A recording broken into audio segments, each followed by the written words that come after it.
What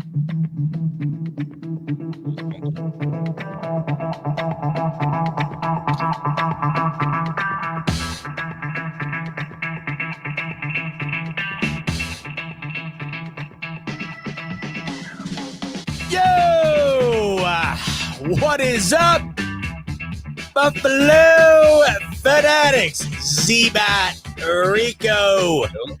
Thursday afternoon. What's happening? Welcome in to the Buffalo Fanatics YouTube channel on a Thursday afternoon. We are a day away from the weekend, a couple of days away from April. And Rico, once we get into April, we know what that means. You know what that means. Draft is around the corner. We are about a month away, a little less. We're actually, this past weekend is a month away from the draft. So if you're starting to get a little bit bored, don't worry. It's right around the corner. I know free agency seemed to come and go real quick. And March Madness has been keeping me busy. I don't know. Do the Canadians watch March Madness, Rico? Is that a thing? Oh, yeah, the Canadians watch it. We definitely do. Because, I mean, listen, the bet, you know what it is. It's betting nation. And after the first few games or few rounds, if you will, it dies down. Are you betting? Are you still betting? Oh, yeah. Oh, you are? So what I did, and now this, I felt like a genius until I didn't. So what I did is I bet the same amount of money on every single underdog. So the first round has 32 games. All right. Right. So I bet the same amount of money, no matter if you were a 1-point underdog or you were a 20-point underdog. I bet the exact same amount of money. Now in the first round, with Yale's gigantic underdog win and Oakland's gigantic underdog win, I wound up finishing the first round up 14 units, which is damn good. That's damn good. What are you, professional? What are you, a rigger? Well, so listen, that's what I'm sitting there and I'm thinking to myself, oh, might be time to tell Caroline I'm quitting the day job, right? Round 2 rolls around. I do the same thing, Rico. The underdogs go 1-15. Yikes. Well, so I said, hey, I came out on top, and going into the Sweet 16 tonight, I'll put a little bit down on whoever I think will win. No strategy, but I'm taking my winnings and riding off into the sunset because I got way too lucky, and that second round definitely proved it. So you made bank. I made a little bit of bank. I'm not going to lie. It was amazing. Hey, listen, you got a wedding to pay for, man. You got a wedding to pay for. So whatever you got to do, you got to do. Dude, so speaking of which, it's like with the wedding, like the way it's paid now, it's not like you just pay for it all at once. Like it's almost like you go and do everything and you feel like you've done everything. Right. But they stagger the payment. So the first like big one just so happens to be next week, which also just so happens to be a week removed from when my taxes are due. So it is like bend over a barrel season over here. So we're just getting for the venue. You guys already have your venue? Yeah, no, we have everything's done. Like all of that stuff's done. Now you just got to sign the check.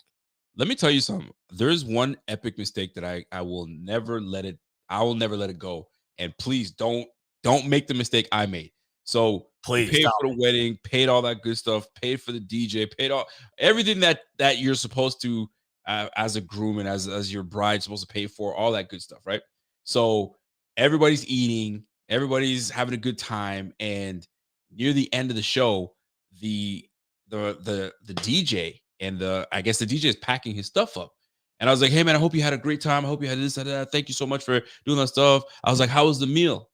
And he goes, oh, I ate before I got here, so it was fine. I was like, what? You didn't have anything to eat? He's like, no, I didn't get fed. Buddy. The DJ? I didn't feed the DJ. Was he good? He was all right, but still, I didn't feed the DJ. How do you not feed the DJ? Everybody's got to eat. You got to have a plate for everybody. Everybody's got to eat. Yo, this brother's watching everybody eating. He's sitting on the 1 and 2s. His stomach is probably gurgling. He didn't have a bite to eat. I felt awful, bro. I was like, man, make sure everybody eats. Just make sure everybody eats.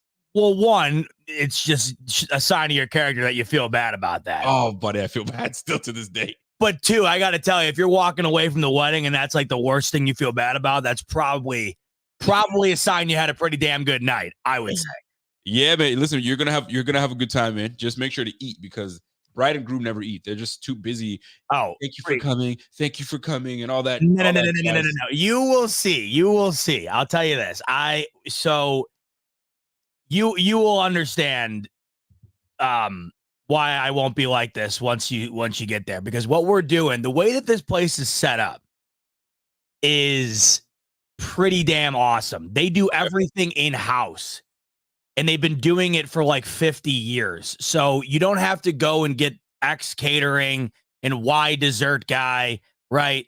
And whoever else. The way that they do this is like they have a list of a million different options and you get to pick all these different options. So just for instance, the cocktail hour will have 5 different tastes of the world type setups. Okay. Yes. I like it. Dude, and wait till you see like one of them is like a smoker. So it's all different smoked meats, like you name it. That's what one of them is going to be. Sold. So that in itself is going to be nuts. Then afterwards with the dessert, it's called I forget what the hell it's called. I swear to God, it's the stupidest name, but it's literally just it's a table filled with as many desserts as you can possibly make. They just make everything they have and they just throw it out on the table. Brother, right? I'm all in. And then with the DJ, Rico, you're going to love this. We added a little zest to it. I don't know if you've seen this, but with the DJ, we got him accompanied by a live saxophone player. Oh, this guy's going all out. So this saxophone player, dude, he's nuts. He's got a wireless mic hooked up to the joint, and he just runs around and to the music playing. It's not like he's not going rogue here, but he accompanies the music with the sax, and I'm a huge sax guy. So that's You're a saxophone guy. Oh, hell yeah, dude. Did you play instruments growing up? Dude, it's my biggest regret.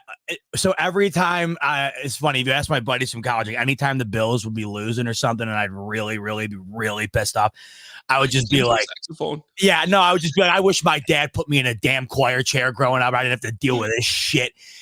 Because I always wish, like to this day, I wish I could play an instrument.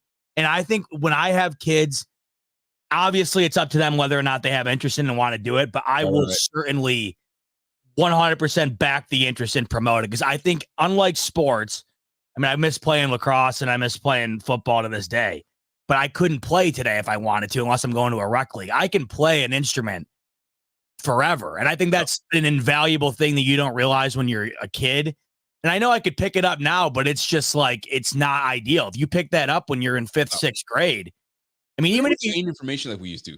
I agree. And I think even if you like aren't even that good at it, if you just have the basics down, it's something that you'll always have. So I don't know about you. I don't know if you ever have, but it's one thing I never did.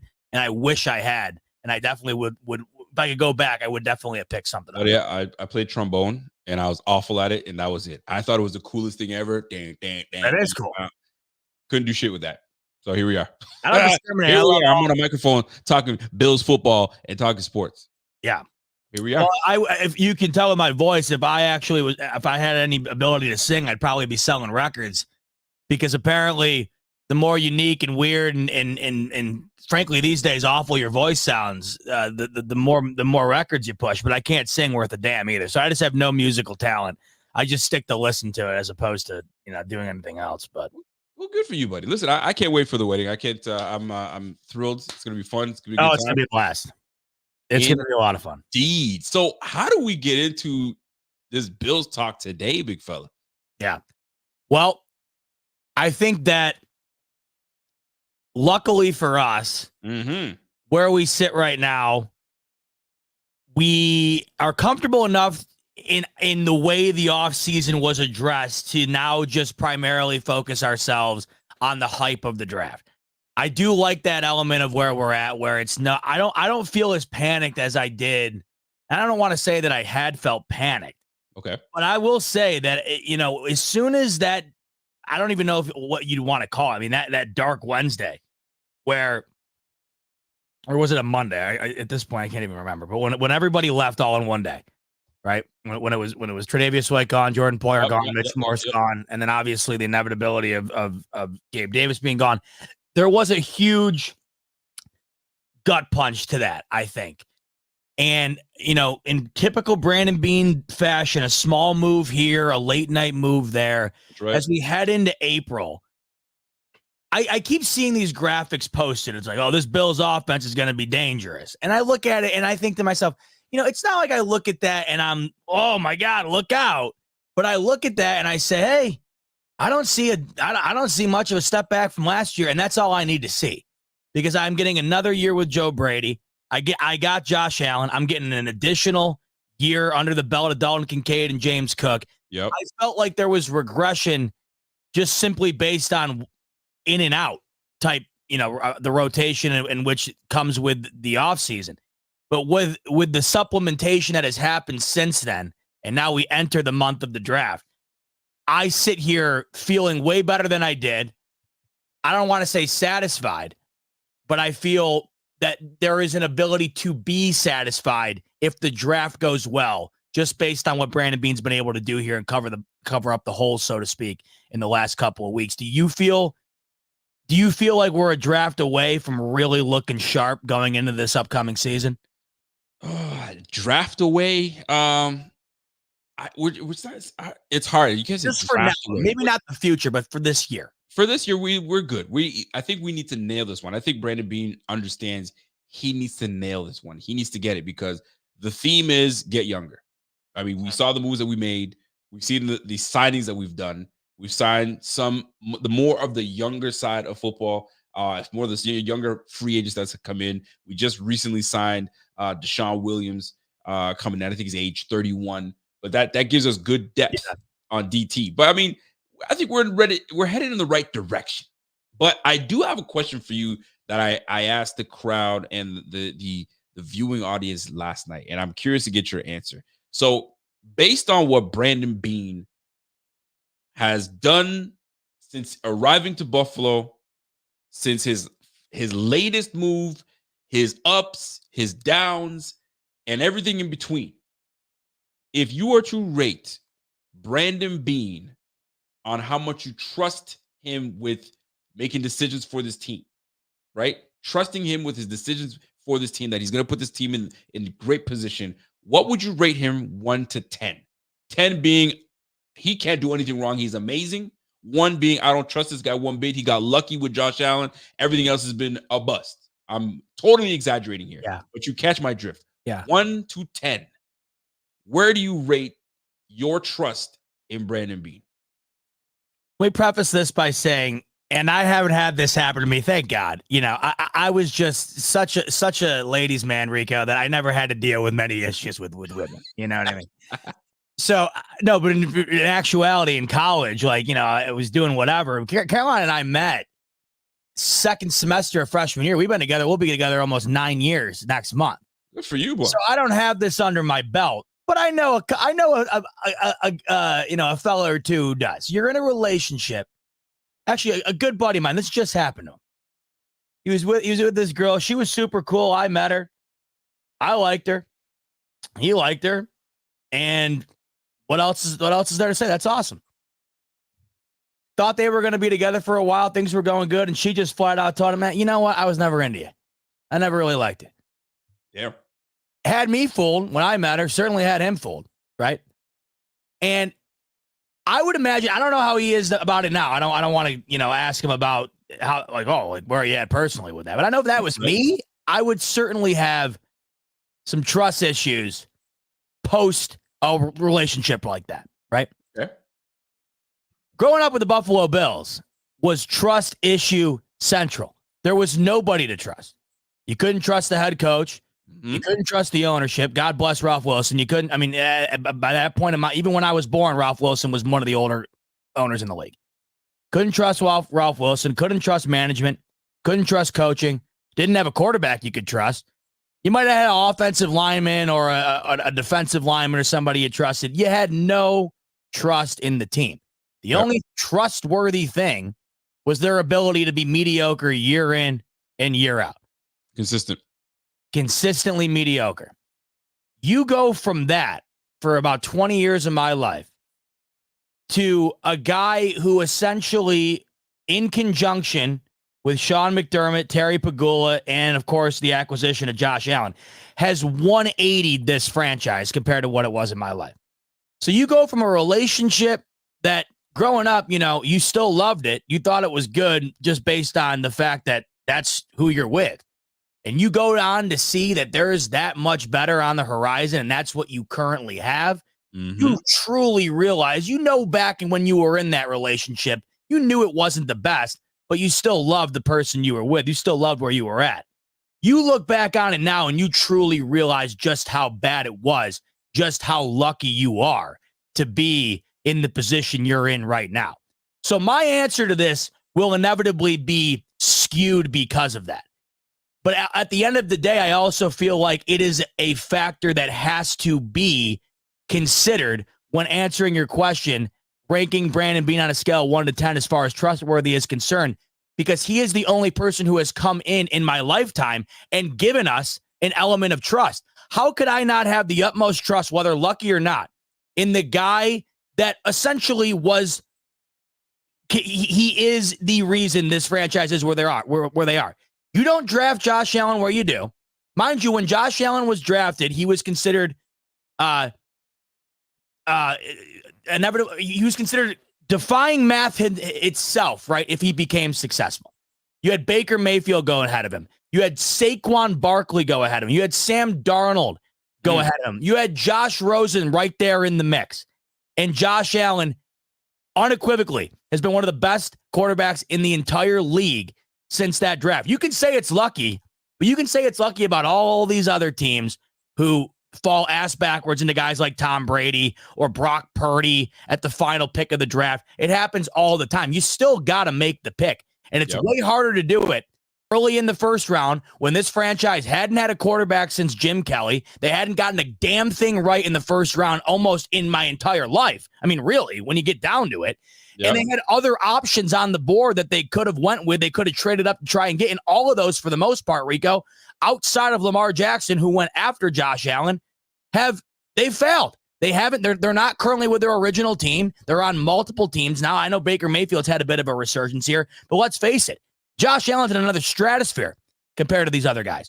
So based on that and that alone, that number is going to be a bit skewed. You look at what else has happened with Brandon Beane. There are some areas for concern, obviously, right? A lot of guys that were taken early on in this draft are no longer around. Unfortunately, though, I don't know if that's in the control of Brandon Beane. Can you control Tre'Davious White getting 2 season-ending injuries? You can't. There's nothing you can do about that. Can you control what I feel to be, the situation with Tremaine Edmonds, where he comes in and you could have argued he was worthy of keeping. I don't think that there was any real argument to say that he was a bad linebacker for the Buffalo Bills. So there's different areas here where you could say one thing or the other. Certainly there's other areas that look way better than a pick like Josh Allen. But when I look in the most recent future or the most recent past year, Rico, I got James Cook, who right now is massively elevating this offense. I have Dalton Kincaid, who as it stands right now is seemingly the future of this offense from a weapons perspective. I have a lot of faith, a lot of trust in Brandon Beane. On that scale of 1 to 10, it's easily a 7.5 or an 8. But as I've been saying all offseason, Rico, to me, I don't know how you feel, but this is how I do. This is the biggest draft of Brandon Beane's career. There will be jobs on the line based on the guys drafted in this draft, simply based on the success these Bills have in the near future, because these are the guys that are going to be pivotal in that success. That lands on Brandon Beane. You want to go get younger? That's great. We've seen teams do that, and they've been successful in doing that. But you got to get the right young guys, Rico, and that is in the hands of Brandon Beane this coming draft. I think that this particular draft could very much make or break. I don't want to say break, but could solidify the greatness of Brandon Beane's legacy in Buffalo, or taint it a bit, depending on how we look at this draft a couple of years from now. Honestly, I was expecting you to, because you went into, I've had such trust issues with the Bills. They've let me down. The only thing I could trust was that they're going to be mediocre. And I'm thinking, okay, Brandon Beane has come in, has gained his brother's trust. He said, I'm giving him a 7. 7, I guess, on the low end. No. And about a 7.5, 8 is what I said. 7.5, 8. So 7.5 on the low end, 8 on the high end. Yeah, I because was I actually think expecting 10. this more. I think 10 is an impossible ask. I think a guy sure. like Brett Veach lately would probably be a 9 or 10. I don't know how he couldn't be what they've done in Kansas City. Baller. Right. But I mean, I think from a GM perspective, Rico, where we know that that's pretty much as much of a rotating door as the head coaching position has become, I'll take an 8 all day long. I think an 8 to me represents pretty much nothing but solid movement, solid organizational skills throughout your time at the position. But you do know that there's areas that have had a slight cause for concern time and time again. And there's areas of improvement that can definitely be nailed, I think, coming up here. So you say this is the biggest draft for Brandon Beane since he's been here as a Bill, as a GM for the Buffalo Bills. Why do you feel like this is the most important? Now, before I even get into that, if you look at the offense side of the ball, you have a franchise quarterback. You have a budding star. I wouldn't call him a budding star. I think he's getting there. I think he's going to be really, really, really good in Dalton Kincaid. Mm-hmm. You've got an elite receiver in obviously Stephon Diggs. You've got a young back. You got a solid O-line. Really, that's still a damn good. You mean it's one side of the football. Defensively, you got younger. You got 2 stud linebackers. You got a defensive line that needs to show me more. I need more from Greg Rousseau. I need more from AJ Epinesa. I need to. I don't care if you gave me 6.5 sacks 2 years in a row. I need more, right? I need more from Ed Olive, right? You're going to need more from defense. So that being said, if you're looking at this offensively, I'm not really looking at the offense. I'm looking at the defense at where it needs to pony up and show me something here. Brandon Beane has to make a decision on the defensive side of the ball, in my opinion. Do you side with me on that, or do you feel go offense? That's what it's got to be, because I'm curious to see where Bills Mafia sits. Yeah, I don't know. That's the odd thing. I go into this draft completely perplexed in regard to the positional group that's going to be taken. I would like to say you would go somewhere in the secondary, but the way that this draft's lined up, I don't think it's going to happen. There's not first round talent begging to be taken where the Bills are drafting in the first round. So I don't think you just do it for the sake of doing it at that position, whether it be cornerback or safety, especially safety, right? We looked at the safeties, in fact, when we were on with each other a couple of weeks ago, and it just wasn't there. It seemed like the talent was pulled up in around the second, third round and beyond. Really no one making their name for themselves in the first round that it seemed like it'd be worth taking that flyer on with your first round pick. Now, defensively, yeah, you know for a fact that that is exactly what Sean McDermott would sign up for, no question about it. He'll never turn down young potential elite talent in the first round if it's sitting there waiting for him and they can go and get him, or he feels like he can go get him and then work with him to get the max potential out of him if it's not already visible. And we've seen Brandon Beane time and time again continue to go to that well and try to build up this defense, especially on the line. It just feels like they have exhausted ticket after ticket in this lotto, trying to get a guy like an Aaron Donald, or you fill in the blank. They've been trying to get that game changer. That's why they go and give an aging Von Miller as much money as they do. That's why they've continuously draft after draft, whether it be first, second, third round, just draft interior defensive linemen over and over and over again, right? You know where I stand as far as how I feel about the first round and how I feel about the early rounds in this draft, at least this draft, if not more, if not further beyond. They have not dedicated a aggressive mindset. They have not adopted an aggressive mindset in the draft for surrounding Josh Allen with young talent that will be around for the future and that can continuously get better and become the core of this offense as time goes on.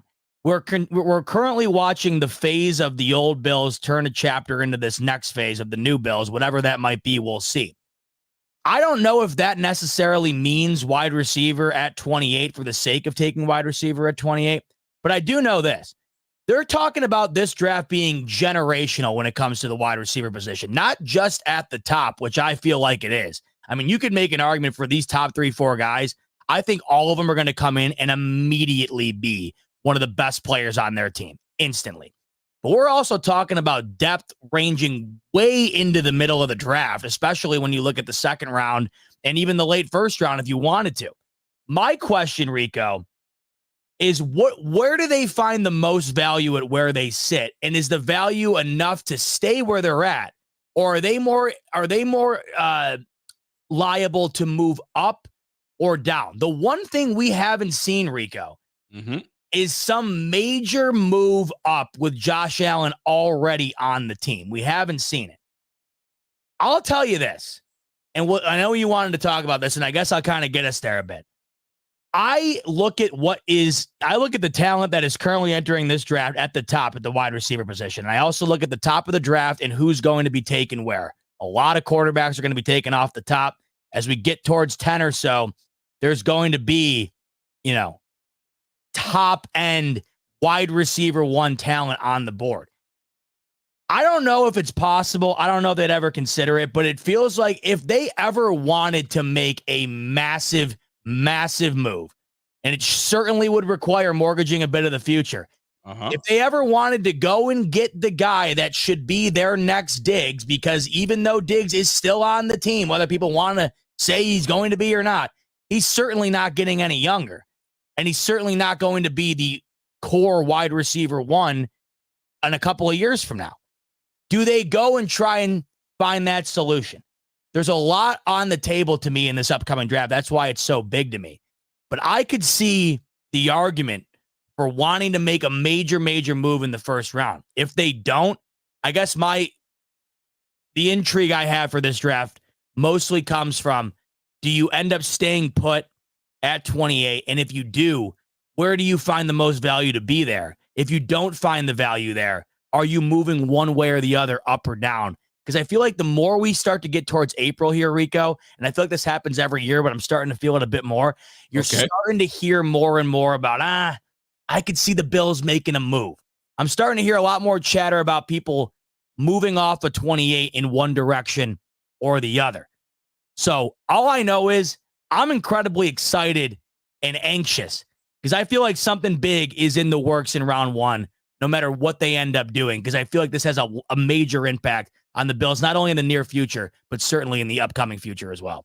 Here's the thing, man. Here's the thing. When it comes to this receiver, I was talking to Pierre about this, and I was talking to Bobby about this, right? And when it comes to this draft class, and we talk about how deep this draft class is, right? And if you really think about it, there's 4 guys that are considered like, okay, that's cream of the crop. Maybe 5. But there's 4 major names. Malik Neighbors, in no particular order. You got Malik Neighbors, Marvin Harrison Jr., Roma Donze. Oh, yeah. You can see what it is. Roma Donze, right? I say a Dunze, whatever. I don't know. I'll anything you want to the Bills. Here we go. Whichever you want to call it, right? So Malik Neighbors, Roma Donze, Marvin Harrison Jr., and I feel like I'm missing one last guy here. There's 4 guys. I'm in my mind. I have the name in my head, and it's not coming to me right now. I think God. Malik Neighbors. Did I say that? I said Malik Neighbors. No. You said Marvin Harrison, Roma Donze. I think those are your top 3. Those are the ones projected top 10. Brian Thomas Jr. might be another one as well. And that was my friend. Maybe I had one more guy. The point I'm trying to make is those 3 guys are tiers above the others. So we're not getting those 3. We're not. Unless we move up to top 10. And the last time we had to move up to the top 10, we had to give up a whole lot. Plus, we had picks. We had things to move around. We don't have that this year. So there's a very slim chance that you're going to get any of those top 3 guys. Then the tier drops. But then everybody else, when the tier drops, everybody else is kind of muddied around one another. So all this trade up chatter that I'm hearing about to go and get your receiver, unless you're going to get Marvin Harrison Jr., Rome Odunze, Malik Neighbors, bro, I don't want to hear anything about trading up to get a receiver. I 100% agree with that. It's not going to happen. Or you giving up a whole lot. So to me, in this situation, the real question is, do the Bills really need a receiver in the first round? No, we don't. Unless we are the Chargers, where we got rid of Keenan Allen, we got rid of Mike Williams, we got nobody. Of course, we got to draft a receiver. Or you're the Arizona Cardinals. Who you got over there? Thank you. You ain't got nobody. You know what I'm saying? So to me, we have Kincaid. We have James Cook that catches the backfield. We have an elite receiver in Stephon. What we need to trade up for?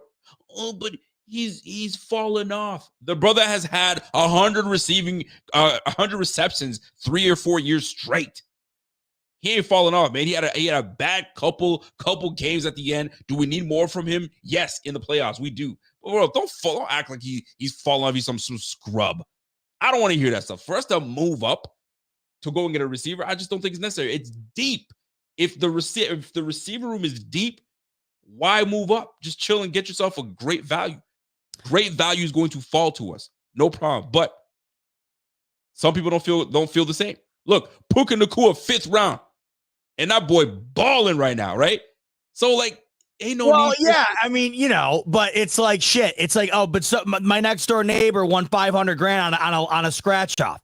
It's like, yeah, I'll go play more scratch offs. Puka Nacua is the scratch off, right? Like my neighbor won $500,000 on the scratch off. I guess I can too. But you realize, oh, yeah, that's not really all that common. I mean, I understand that those gems are out there, and we've got our luck. I mean, Khalil Shakir, I think for what that's been and what it could potentially be, pretty damn good. You're damn right. No question about it. The one thing I just noticed that you were saying in regard to this wide receiver that I think is not the way it should be viewed. Going and getting a wide receiver in round 1 is not an indictment on Stephon Diggs. Absolutely not. And it shouldn't be viewed as such. It is, but it is. No, not a chance. That's what everybody wants to talk about. Well, because if you think about it, if you think about other teams with multiple weapons at the wide receiver position, like for Deebo Samuel, for instance, is it an indictment on him to go and get a Brandon Ayuk? Or with Jamar Chase, is it an indictment on him to also add other pieces around him? Where when Joe Burrow comes in, essentially right off the bat, they had one of the best wide receiver cores in the league. I don't think it's an indictment on Stephon Diggs because whoever comes in here and immediately solidifies a wide receiver 2 role, whether they already have that on the roster right now with Shakir or Curtis Samuel, however it might fall, whoever comes in and does that, it's only going to make Stephon Diggs' life easier, and it's only going to make his stats look better. The better talent that Stephon Diggs has next to him, I promise you his target share isn't going to be cut into.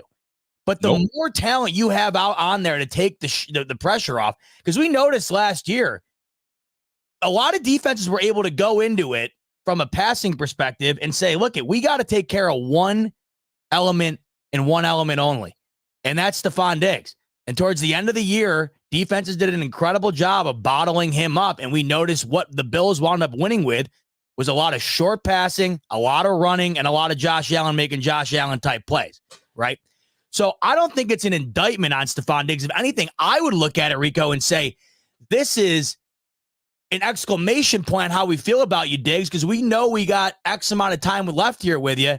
And we want to make sure that this offense is loaded up with you still here, so that when we do have you here with that new guy, whoever that may be, we're absolutely, we're the gun's cocked and loaded for the rest of your time here in Buffalo to make sure that it's filled with top-end talent that you can look back on and say, I was the main piece of a young, upcoming, firepower-fueled offense. Let me blow this shit out the water, all right?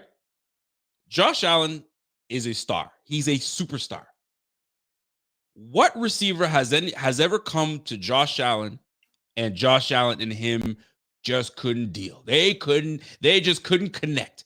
Every last one receiver that came to Josh Allen, he made them ball. John Brown, Cole Beasley, Stephon Diggs has elevated his game. Any receiver you bring to Josh Allen, he will make great. You don't need to go get a big star. Bro, put him. So imagine bringing him a first-round talent, which he's never had. You don't need that. You don't even know what that would look like, Rico. Imagine if you had a Jamar Chase or you had a Justin Jefferson or you had, you name it. He hasn't had a first-round wide receiver in his career. So we're talking about him elevating guys that were towards the end of the career. Hell, he made Cole Beasley an all-pro after Dallas said, hey, thanks for your service. He gave John Brown the best years of his life before he hung it up. You're talking about, and I 100% agree with you, you're talking about elevating guys who other teams felt like it wasn't worth trying to take flyers on to try and get that elevation. Josh Allen did it with ease.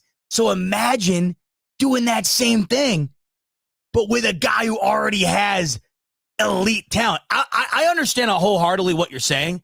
Mm-hmm. You can't tell me the intrigue of what that might be does not absolutely fire you up. It does fire me up. It really does. And I think, and you say it's not an indictment on Stephon Diggs. It absolutely is an indictment on Stephon Diggs. You think so? There are people that are bro, there's conversations of trading him. I think it's absolutely ridiculous. Yeah, by a bunch of morons. No question.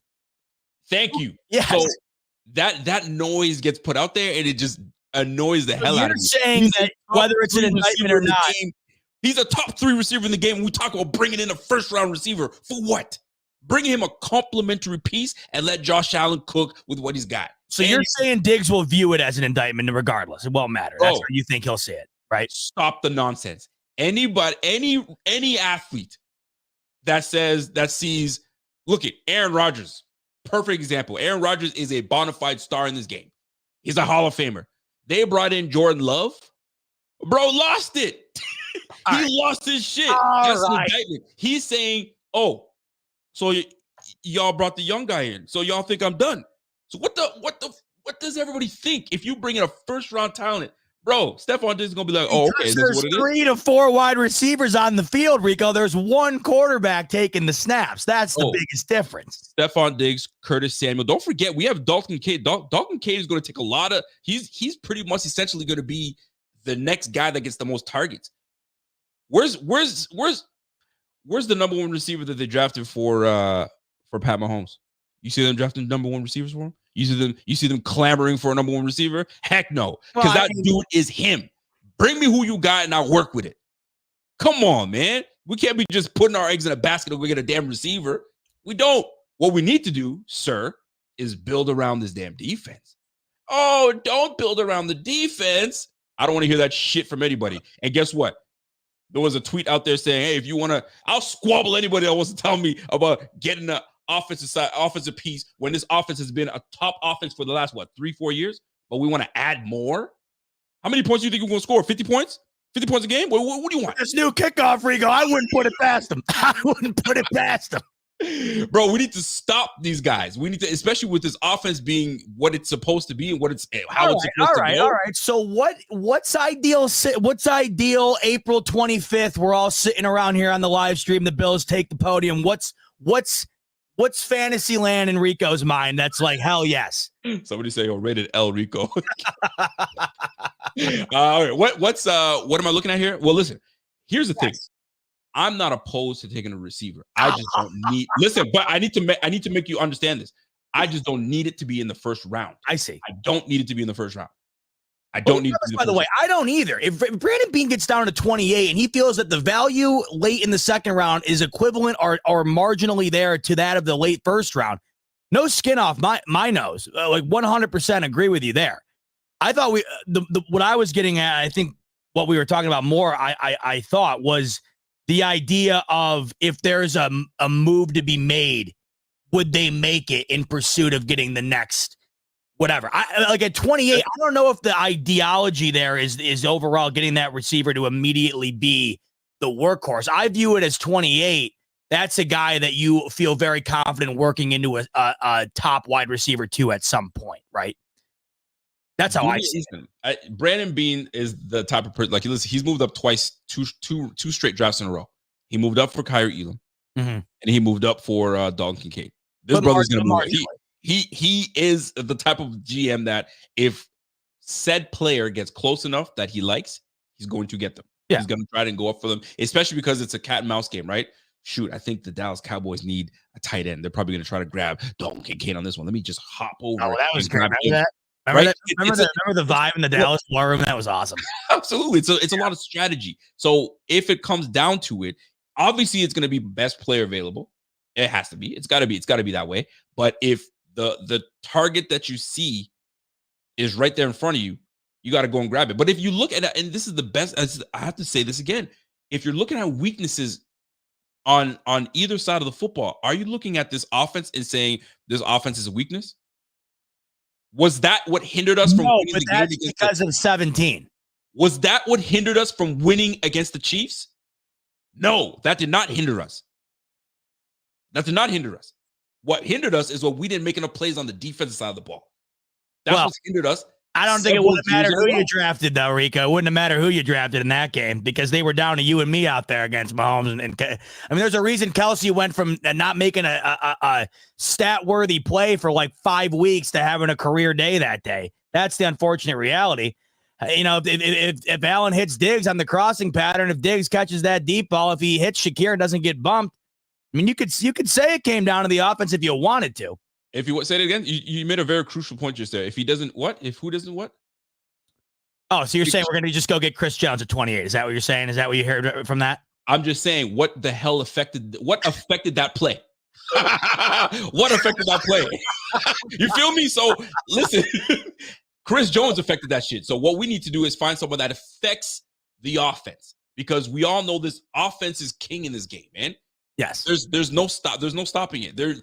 Roger Goodell is making his business to make it this is going to be a 60-point game. Everything points on the board. So you're going to have to find a way to make these stops, right? And the Bills have no problem scoring. You have a touchdown scoring machine in Josh Allen. 15 rushing touchdown, 40+ touchdown, 4,000 yards passing. Bro, the guy's a G. So I'm saying don't need to rush and trade up and get a bona fide star receiver. Bro, there's only one football to go around. You just have to find someone that's complementary to Josh Allen, to Curtis Samuel, to Dalton Kincaid, and to Joe Brady's offense. That's what it comes down to. So your scout team has to be on it. Has to be on it. Pierre the Kingpin says, yo, Diggs' drop in that game has hindered us. Oh, see? He's such a dick. So Pierre always wants the extra smoke. I swear to God. Especially when you and me got to sit on here and then we got to take it. Pierre, hop on here and come defend yourself right now. Honest to goodness, right? Diggs drop. Obviously, everybody's talking about Diggs drop, and this is the effed up part. Is that drop in itself has got everybody talking. You know what's crazy to me about that drop? I know I just brought it up, and it certainly could have been the game-altering play. It didn't end up mattering. Everybody who continuously everybody, and I agree with you on this completely. And this is why I wanted to make sure it was emphasized that it was not an indictment on Stephon Diggs to get a receiver in the first round to me. Because do we forget what Stephon Diggs was doing in the first half of the season? He was still as good of a Stephon Diggs as we've seen, and that was a couple weeks removed from the latter half of the season when they completely changed the identity of their offense. They weren't doing the things that would have Stephon Diggs light you up for a $120 and 2 touchdown. That's not how they were playing, right? But everybody looks at that drop, which it wasn't like he was 10 yards away from the nearest defender and it was in a breadbasket. Yeah, and he just flat out dropped. It was still, I mean, it was one of the best throws I've ever seen. That's a tough ass catch. He was glued by the defender. Regardless of whether he caught it or not, Rico, they still got down to the 25-yard line and they had Diggs wide open or Shakir on the bump throw there. So either way, just to say, I know I brought it up and it could have been huge. Yeah, it's not as big as everybody keeps saying it is. That's but it was a monumental because you know what it is. He's a talker. He was giving Josh Allen shit the first time, so they need him to be perfect. You need to be perfect. You can't drop the foot. You can't drop the football. It's all anybody brings up now with him. It's all anybody brings up is that stupid play. Kick rocks is what I say, man. That's crazy talk because he's a top. I'm being generous here. He's a top 5 receiver, top 3 if you want to really talk about it. But we talk about. We need to go and draft a receiver. I'll tell you right now, Devontae. You think Diggs is top 3 right now? He's top 5. He's definitely top 5. 1,000%. Top 5. I don't want to hear top 5. He is top 5. Dylon. He's top 5. That's the way I look at it. If you guys know, you already know. But I will say this, though. If you're going to scrutinize this team, if you go back to every loss that we've encountered in the playoffs, is because one side of the football didn't show up, and it's defense. Pass rush didn't show up, playing off coverage. It's just, you can name it, it's happened. So that's the way I look at it. That's the way that's my opinion. A lot of people are just gonna say, yo, what's this guy talking about? Man, you can kick rocks too. That's how I feel. I'll just say this. I don't think the defense didn't show up. They were, even if Terrell Bernard was in that game, outside, even if Terrell Bernard, not saying we had to have, like, everybody could sit here and say, oh, if we had so-and-so, like, I mean, that's how it is every year. Yep. The Bills literally lost. It's not like we can sit here and say, oh, if we had Joe Burrow and we're Bengals fans, we would have made the playoffs. Like, yeah, I probably assume you would, right? The Bills, I'm not even going to sit here and say, oh, if we had Matt Milano, our best defensive player, yeah, would that have been a night and day difference? I think so. I'm not even saying that. I'm saying if we just had Terrell Bernard, who no one knew in the beginning of the year was going to end up being what he showed he can be. Even if we just had that, I think that game might have been a different outcome. I can't sit here and say the defense didn't show up in that game. The defense showed up with what they had. And if we're being fair, Rico, being fair, the only reason the Bills had a shot at the end of that game was because of Jordan Poyer and that Buffalo Bills defense. If they don't force that fumble on the goal line, all we talk about right now, Rico, is that fake punt to DeMar Hamlin to try and go and win the game. Right. We don't even think about that because of the play Jordan Poyer made at the end of the game.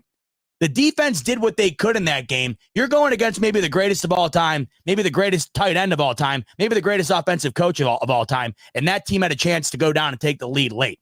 So if you're saying the defense didn't show up in that game, I understand what you're saying. I just don't know if the cards were laid out for them to show up.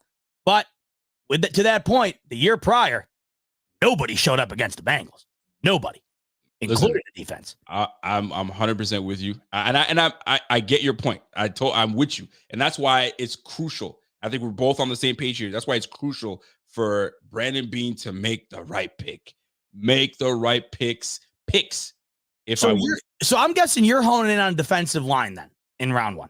Hell yeah, that's what I'm doing. That's exactly what I'm doing, and I only have one name in mind. And if we can get this guy, I'm happy with the pick and shit. I know where you're going. And the name alone. I ain't gonna say the name. But I want to address Akeem Williams real quick. He goes, AJ Brown. He's telling me these receivers are better than Josh Allen. So, excuse me, Josh Allen. Stephon Diggs, AJ Brown, Chase Jefferson. Debatable for AJ Brown. Debatable. Chase, still debatable. I like Chase a lot. Jefferson, I think Jefferson is top dog. Right? Tyreek Hill. I mean, Tyreek Hill's nice. You're not going to hate on Tyreek Hill. CeeDee Lamb, I'm not giving you CeeDee Lamb. Don't take rocks with that. I ain't giving you that. Nice try. You tried to slip CeeDee Lamb in there? No. And Devontae Adams, I think to me, top 3, it goes, and I'll say, that's why I said top 5, because it's tough to say top 3, right? Tyreek, Devontae, Jefferson.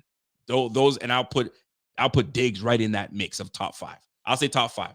Top 3, maybe I was a little overzealous, but top 5, don't try to slip in there CeeDee Lamb, boy, please get out of here with that shit. But anyway, we could go on, because it's a good debate whether we want to go receiver or not. There's some people that feel the defense is the way to go. It's easy to say let's go receiver, right? Because you're looking at Stephon Diggs. What, he's 30, just turned 30. He's got 2 years left with the team. He's got a $49 million dead cap. Then the following year, he's got a $22 million dead cap. Ain't no way these boys are taking that dead cap hit. Ain't no way. So they're keeping that brother for 2 more years, right? Now, the argument you can say is, well, we got him for 2 more years. Find his successor, right?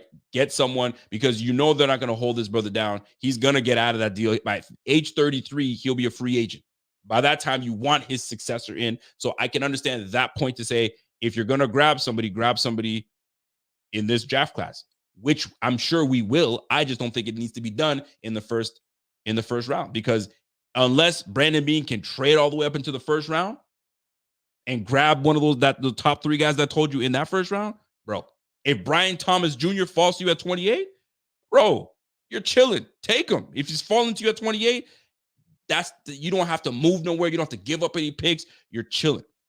But I don't feel we should go up and trade up and give up assets to go and grab a receiver when there's plenty of great talent still left in the draft. It's too deep for that shit. Or it's plentiful. Some people don't like saying it's a deep receiver class because, I mean, you know how some folks we are. Let me get the super chat real quick. My man Fluffy Panda says, yo, the media has been hardcore mode trying to break up Allen and Diggs. You need to draft a receiver. Diggs will leave eventually. Media's been relentless. I mean, there's just things to talk about as well, right? You got to think about it because Stephon Diggs, he gives you headlines, right? He might recite, you know what I'm saying? It's big meat. He might say it's big meat and reciting the lyrics of, you know what I mean, Kung Fu Kenny's new track with Metro Boomin and cats. And they'll be like, oh, look at him. He's talking about his big meat. Look at him. He might be reciting a track. You know what I'm saying? So, like, yo, meeting all those cats making all that bullshit can kick rocks too, man. I'm not buying it. Not buying it. Anyway, that's my guy, Fluffy Panda comes in. Let me let's get some super chats in. PVC says, yo, Rico out here thinking that we have receivers. Hey, let me ask you, since PVC is gonna ask you this, Bob, let me ask you this. Are you excited about Dalton Kincaid? Yeah, I think we have wide receivers. I don't think we have. Good. Hold on, let me keep going. X factor. Let me keep going. Are you excited about Dalton Kincaid? Yes. Absolutely. Are you excited about what Khalil Shakir is going to give you in year 3? Yeah. Absolutely. Don't you want to see him on the field and getting playing time? Yeah, for sure. And he's certainly going to. Absolutely, right? Aren't you kind of excited about what Diggs is going to do in this year? Definitely. With Josh Allen? And I'm excited about Curtis Samuel. Aren't you excited about Curtis Samuel? Yes. You know what I'm saying? So, like, the offense didn't fall off. I don't think we fell off. I think we're going to be different. We have more of a dynamic backfield. If you think about it, if you go back and look at what we had in Gabe Davis was a solid receiver. I liked what Gabe Davis did for the Bills, but was he dynamic? No. Is Stephon Diggs dynamic? Yes. Does Curtis Samuel give you dynamic traits?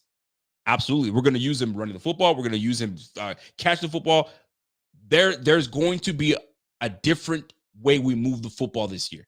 So to me, there's so much excitement. Can you add another receiver? Absolutely you can. Just don't need to go and rush forward and give up. You can't, because there's tiers. The top tier guys are going to be gone. Let the chips fall where they are. Because there's a lot of receivers I didn't even name that would do wonders for this offense.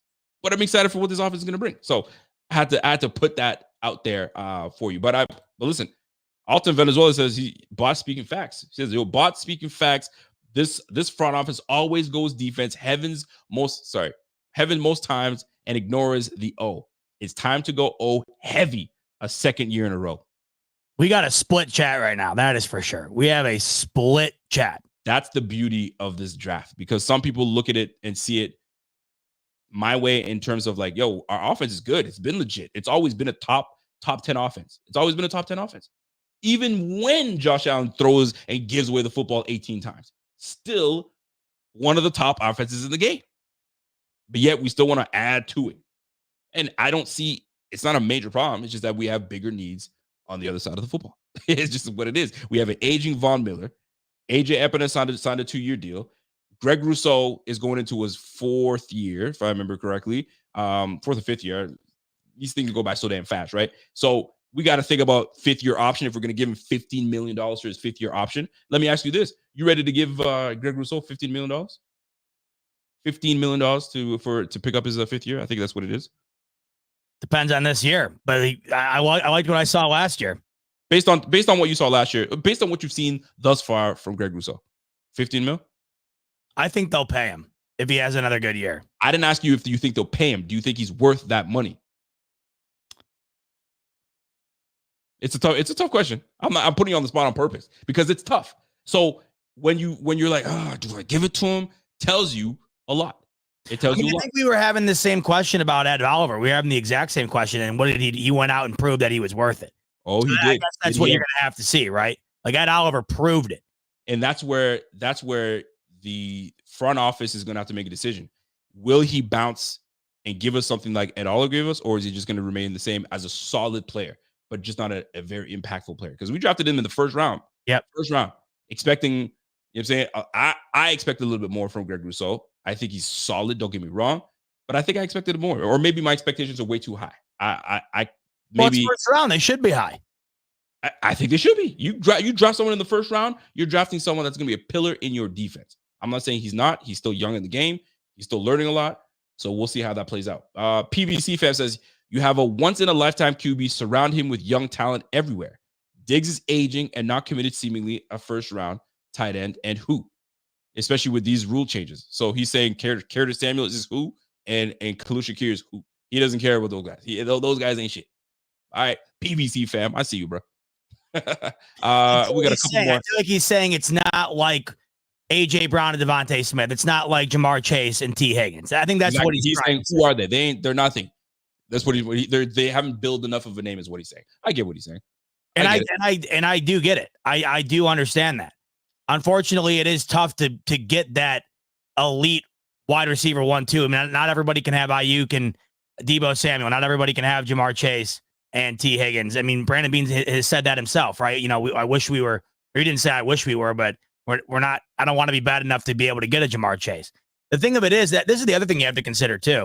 Yeah. Is that they're never going to be bad enough with Josh Allen to go and get an elite wide receiver in this draft. I mean, if we could talk about this year, we could talk about. Well, let's talk about just for the sake of argument, 3 years from now or whatever, when Stephon Diggs isn't a Buffalo Bill. The Bills still aren't going to be bad enough to be able to go and say that this exact draft was 3-4 years from now when Diggs isn't on the team, or whenever that ends up happening. They're still not going to be bad enough to go and get their Diggs. So at some point, Rico, whether it's now or in the future, there's going to have to be another major move. They made a major move to go and get Stephon Diggs. So whether that's now or later, they're never going to be bad enough to be in that top 10-ish position to get your Marvin Harrison or to get your Malik Neighbors, right?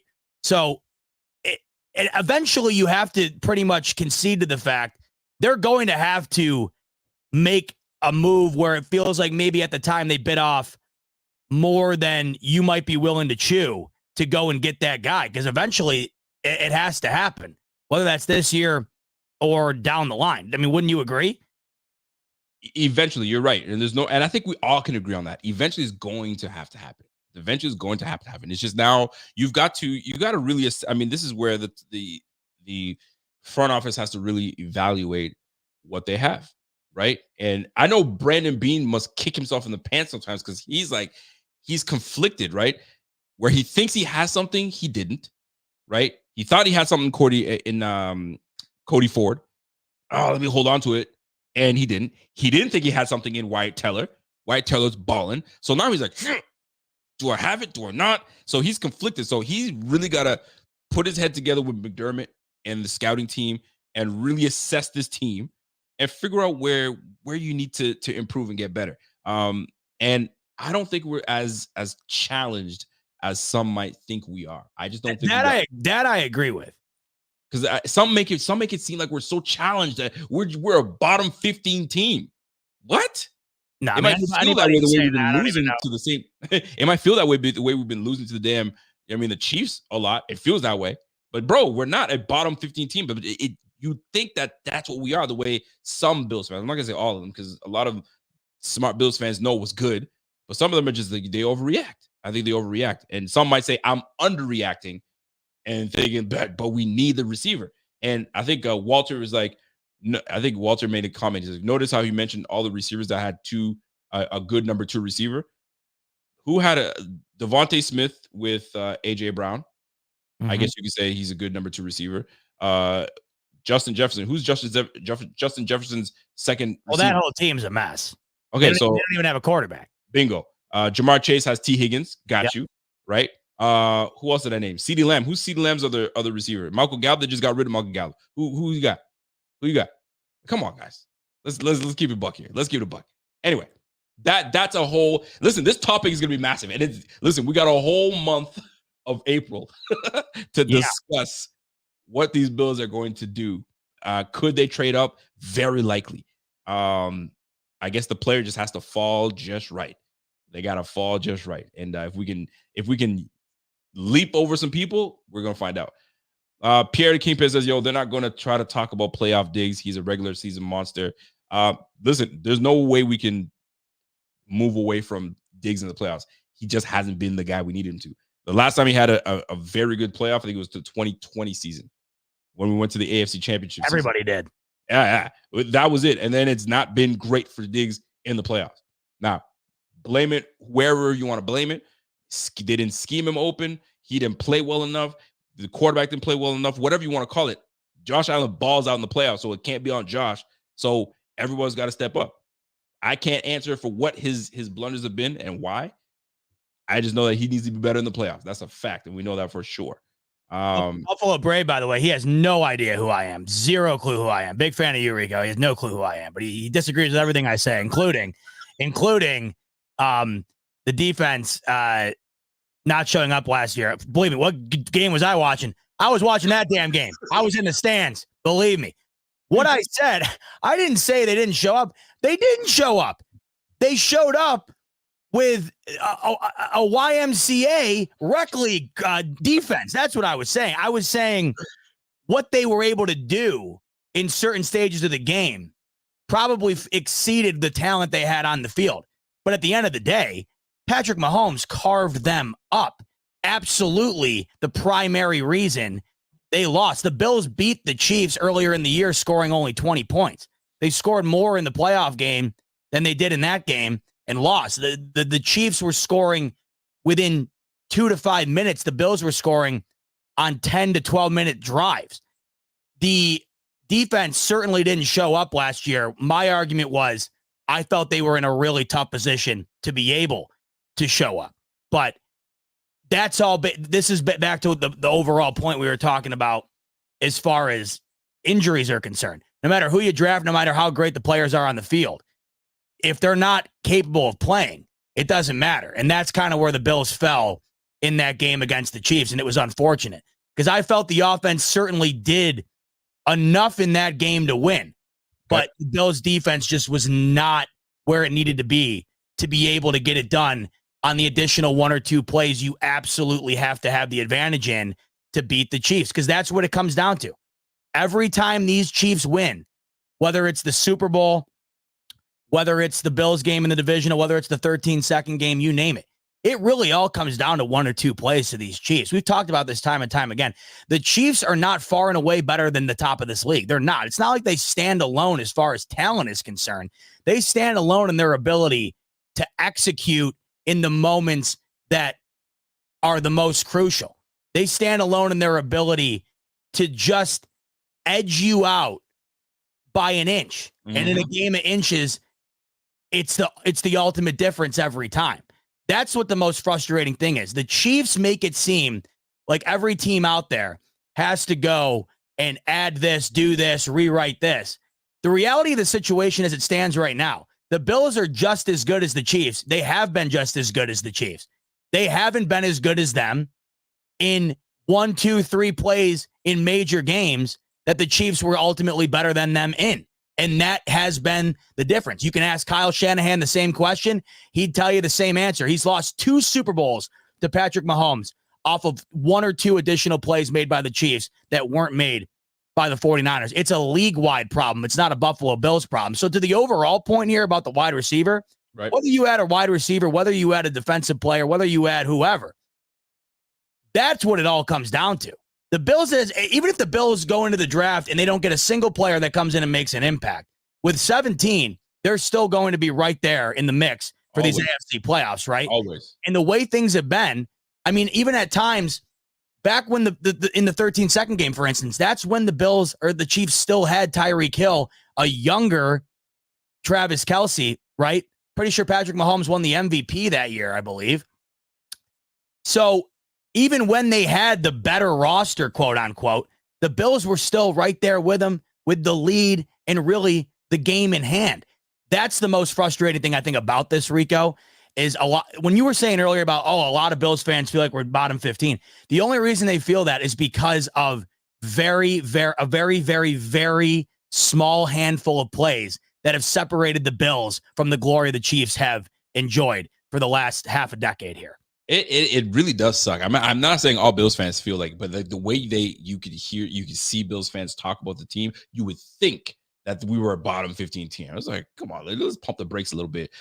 Walter came out and said the only time that Bills have had success or have won is when Stephon Diggs has a good game. Then he followed up with this message saying, in the 10 playoff games with Allen, how many of those games has the Bills defense been anything close to elite? I'll spot you one game, the Ravens.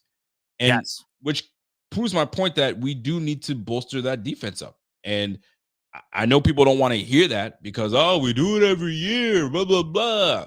I get it. And we got to get it right until we have to keep pushing until we get it right.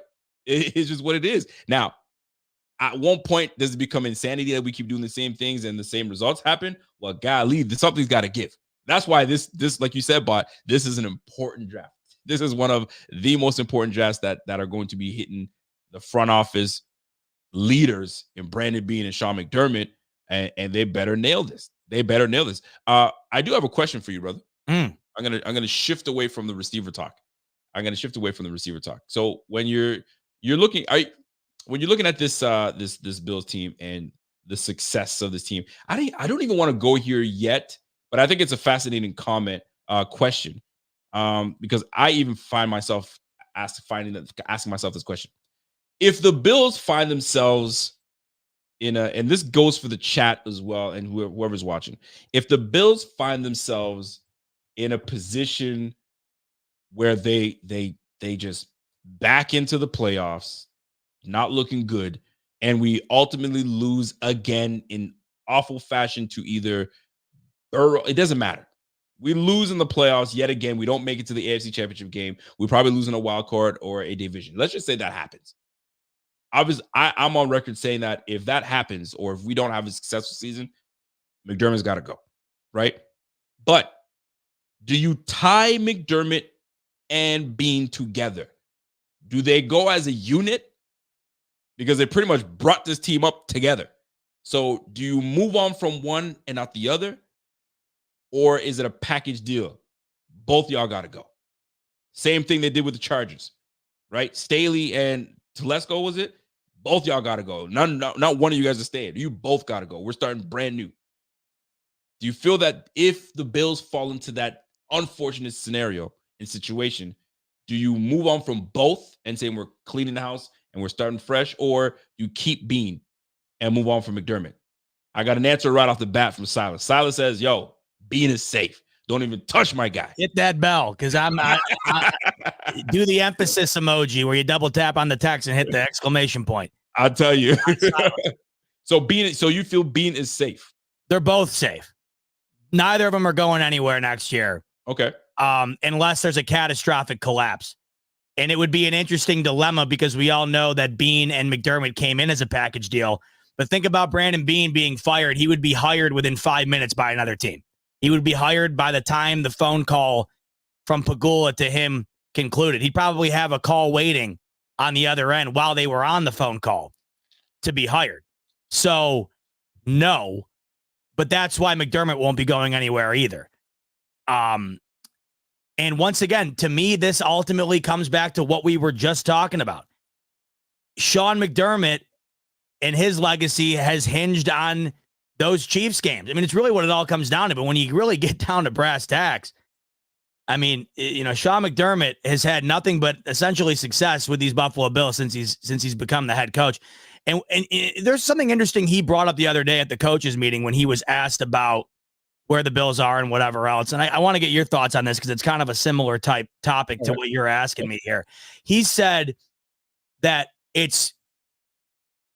don't have the exact quote, but in other words, he said that it's disingenuous to look at the Bills as unsuccessful just because they haven't won it all under him. And that I agree with, because it's really tough to, and I'll let you give your answer to this. What did he say? What was he basically said that it's pretty much, it's disingenuous to say that the Buffalo Bills have not been successful just because they haven't won the Super Bowl. Gotcha. So I guess with that said, and then you tie in McDermott and his relation to that. Yeah. Do you agree with that? Yes, I totally agree with you. Listen, it's hard to win. I mean, it's so cliche because you hear it all the time, right? It's hard to win in this game. McDermott says it all the time. You know, it's just really hard to win in this game. And we really appreciate every win that we get. And it's one game at a time. The cliche bullshit, right? But it is. It's freaking hard, man. That's why you give a lot of credit to the Chiefs. You give a lot of credit to Tom Brady and the Patriots. You give a lot of credit to San Fran from back in the day. You give a lot of credit to the Dallas Cowboys from back in the day. It's hard to win in this bitch, man, because everybody's trying to get theirs. Everybody's trying to win. So to say that the Bills, it is disingenuous. He said the quote was narrow-minded. He said it's even better. It's narrow-minded. It's even better. The Bills have not been successful during Josh Allen's era. And I completely agree. I agree with that. And it's even more, it's narrow-minded for those talking about, oh, we should bring in a number one receiver as well. That's narrow-minded too when you got a bona fide number one receiver on your squad. I don't understand how you think that that's narrow-minded. How is that narrow-minded? What do you mean, how is that narrow-minded? To say it's no different than saying when he's saying the Bills haven't been successful. It's narrow-minded. Just because we've been losing in the playoffs, shit happens. We do lose in the playoffs. Shit happens. Players drop footballs. Shit happens. But to act like he ain't that dude, he ain't that. I just can't. I don't know why you think of it like that. I just don't understand why I'm in this fucking conversation. I don't know why you think that the idea of another top receiver coming to this team is telling Stephon Diggs to take a hike. I don't see it like that, brother. I don't know how you see it like that. That's how the game is played. You bring in a top-notch receiver because you're getting ready to say goodbye to Stephon Diggs. Eventually, it's going to happen. Eventually, I just don't think it's there yet because he's still an elite receiver. If he's falling off, you want to do what the Giants did and what the Steelers did, what the Raiders have done. Essentially, you want to wait until the dam fully breaks in order to patch it up instead of fixing the cracks before it bursts. No, not at all. I'm saying you ain't got to spend all that money to try to go and get top notch when you've got super nice talent already in this class. No need to overspend when you got good talent with alongside a number one receiver. Like I said, if you're the Cardinals, if you're the Giants, if you're the who else has no bona fide number one receiver? Name one. Well, I was mostly referring to the quarterback position. Back it up. Back this shit up. Let's go back to 2004. 2004? No, way too far back. 2013. When was the year that we drafted? Was it 2013 or 2012? Anyway, 2013. When was the year we drafted Sammy Watkins? 2013 sounds right. Was it 2013? It was a deep draft class. We went after Sammy Watkins. Why? Because we absolutely needed a receiver. We needed one because we didn't have one. We needed a bona fide number one receiver. So we went after him. 2014. I think we had Stevie Johnson at the time. I think Stevie Johnson was our main guy because it saddened me because then they ended up moving on from Stevie Johnson. Yeah. Oh, 2014. Thank you very much. I said 2013. I got it was a year off, right? But we needed a receiver. We needed one. Stephon Diggs is not what Stevie Johnson was at the time. Stevie Johnson was falling off. We knew it. We saw it. That's why we moved up and went aggressive. We're not in that position. But Stevie Johnson was never Stephon Diggs. That is my point. So we're not in the business of trying to go and go and grab a bona fide because we have one right now. Find yourself a really good, solid piece to go with. This is back to what I was saying. The Steelers had a quarterback in Ben Roethlisberger. The Giants had a quarterback in Eli Manning. Okay. They had no succession plan in place. The Packers get ripped to shreds for drafting Jordan Love. Where would the Packers be right now if they didn't have Jordan Love? They'd be a bottom feeder instead of a play away beating the San Francisco 49ers in the playoffs. They probably still have Aaron Rodgers. I don't know. Am I wrong? I don't know. I can't read that guy worth a damn. They probably still have Aaron Rodgers because Aaron Rodgers became disgruntled after that point. And it was like, oh, this guy. He also won 2 MVPs. It worked out flawlessly for the Green Bay Packers. Flawlessly. It's a fascinating conversation. Don't get me wrong. It's a fascinating conversation. And I am mad at it. And this is why I went back to this is why I went back to you guys. What was I looking at? This is why I went back to the question when I asked you, do you trust Brandon Beane when I asked you that? Because I actually I gave Brandon Beane a low end 8 to 9 and 9.4. 9.4. I trust Brandon Bean. So Brandon Bean says, yo, I'm going to get myself a receiver. I'm going to be like, bet. Obviously, this brother, he sees something I like because I've liked what he's done with his team. Now, the only thing I don't like is that he took Kyrie Elam when he should have took Brees Hall. I'm a die on that hill. Well, they got fleeced by the Chiefs with McDuffie. That was the other thing too. You could tell that was probably where the mind was, and the Chiefs made a move before they did. Maybe. And look how much of a difference that has been. You know, I mean that we go from an All-Pro to a guy who's barely played. Silas says, Rico, why not get another receiver to pair with Diggs? Who stops his offense if we do? I'm not even. I think we're getting past the point. I think people are saying Rico doesn't want a receiver. That's not what I'm saying. Rico doesn't want us to trade up for a receiver. That's what I'm saying. We ain't got the need. When you say trade up, do you mean like going from 28 to like 22, or do you mean going up? Up. Okay. I'm talking about up because if you want a number one receiver, the 3 guys that are up there, they're way up in the team. They're in the 10s, top 10. So like if you're gonna get, those are the 3 best receivers. Like I said, the others are kind of in that second tier. So we don't need to trade up major to go that. We can kind of chill and stay. If he falls to us at 28, yo, I'm Gucci. We're straight. Now, do I have other choices that I would like? I do, right? Because now you're looking at that second tier, and there's other players that, I mean, right now, if you look at this team,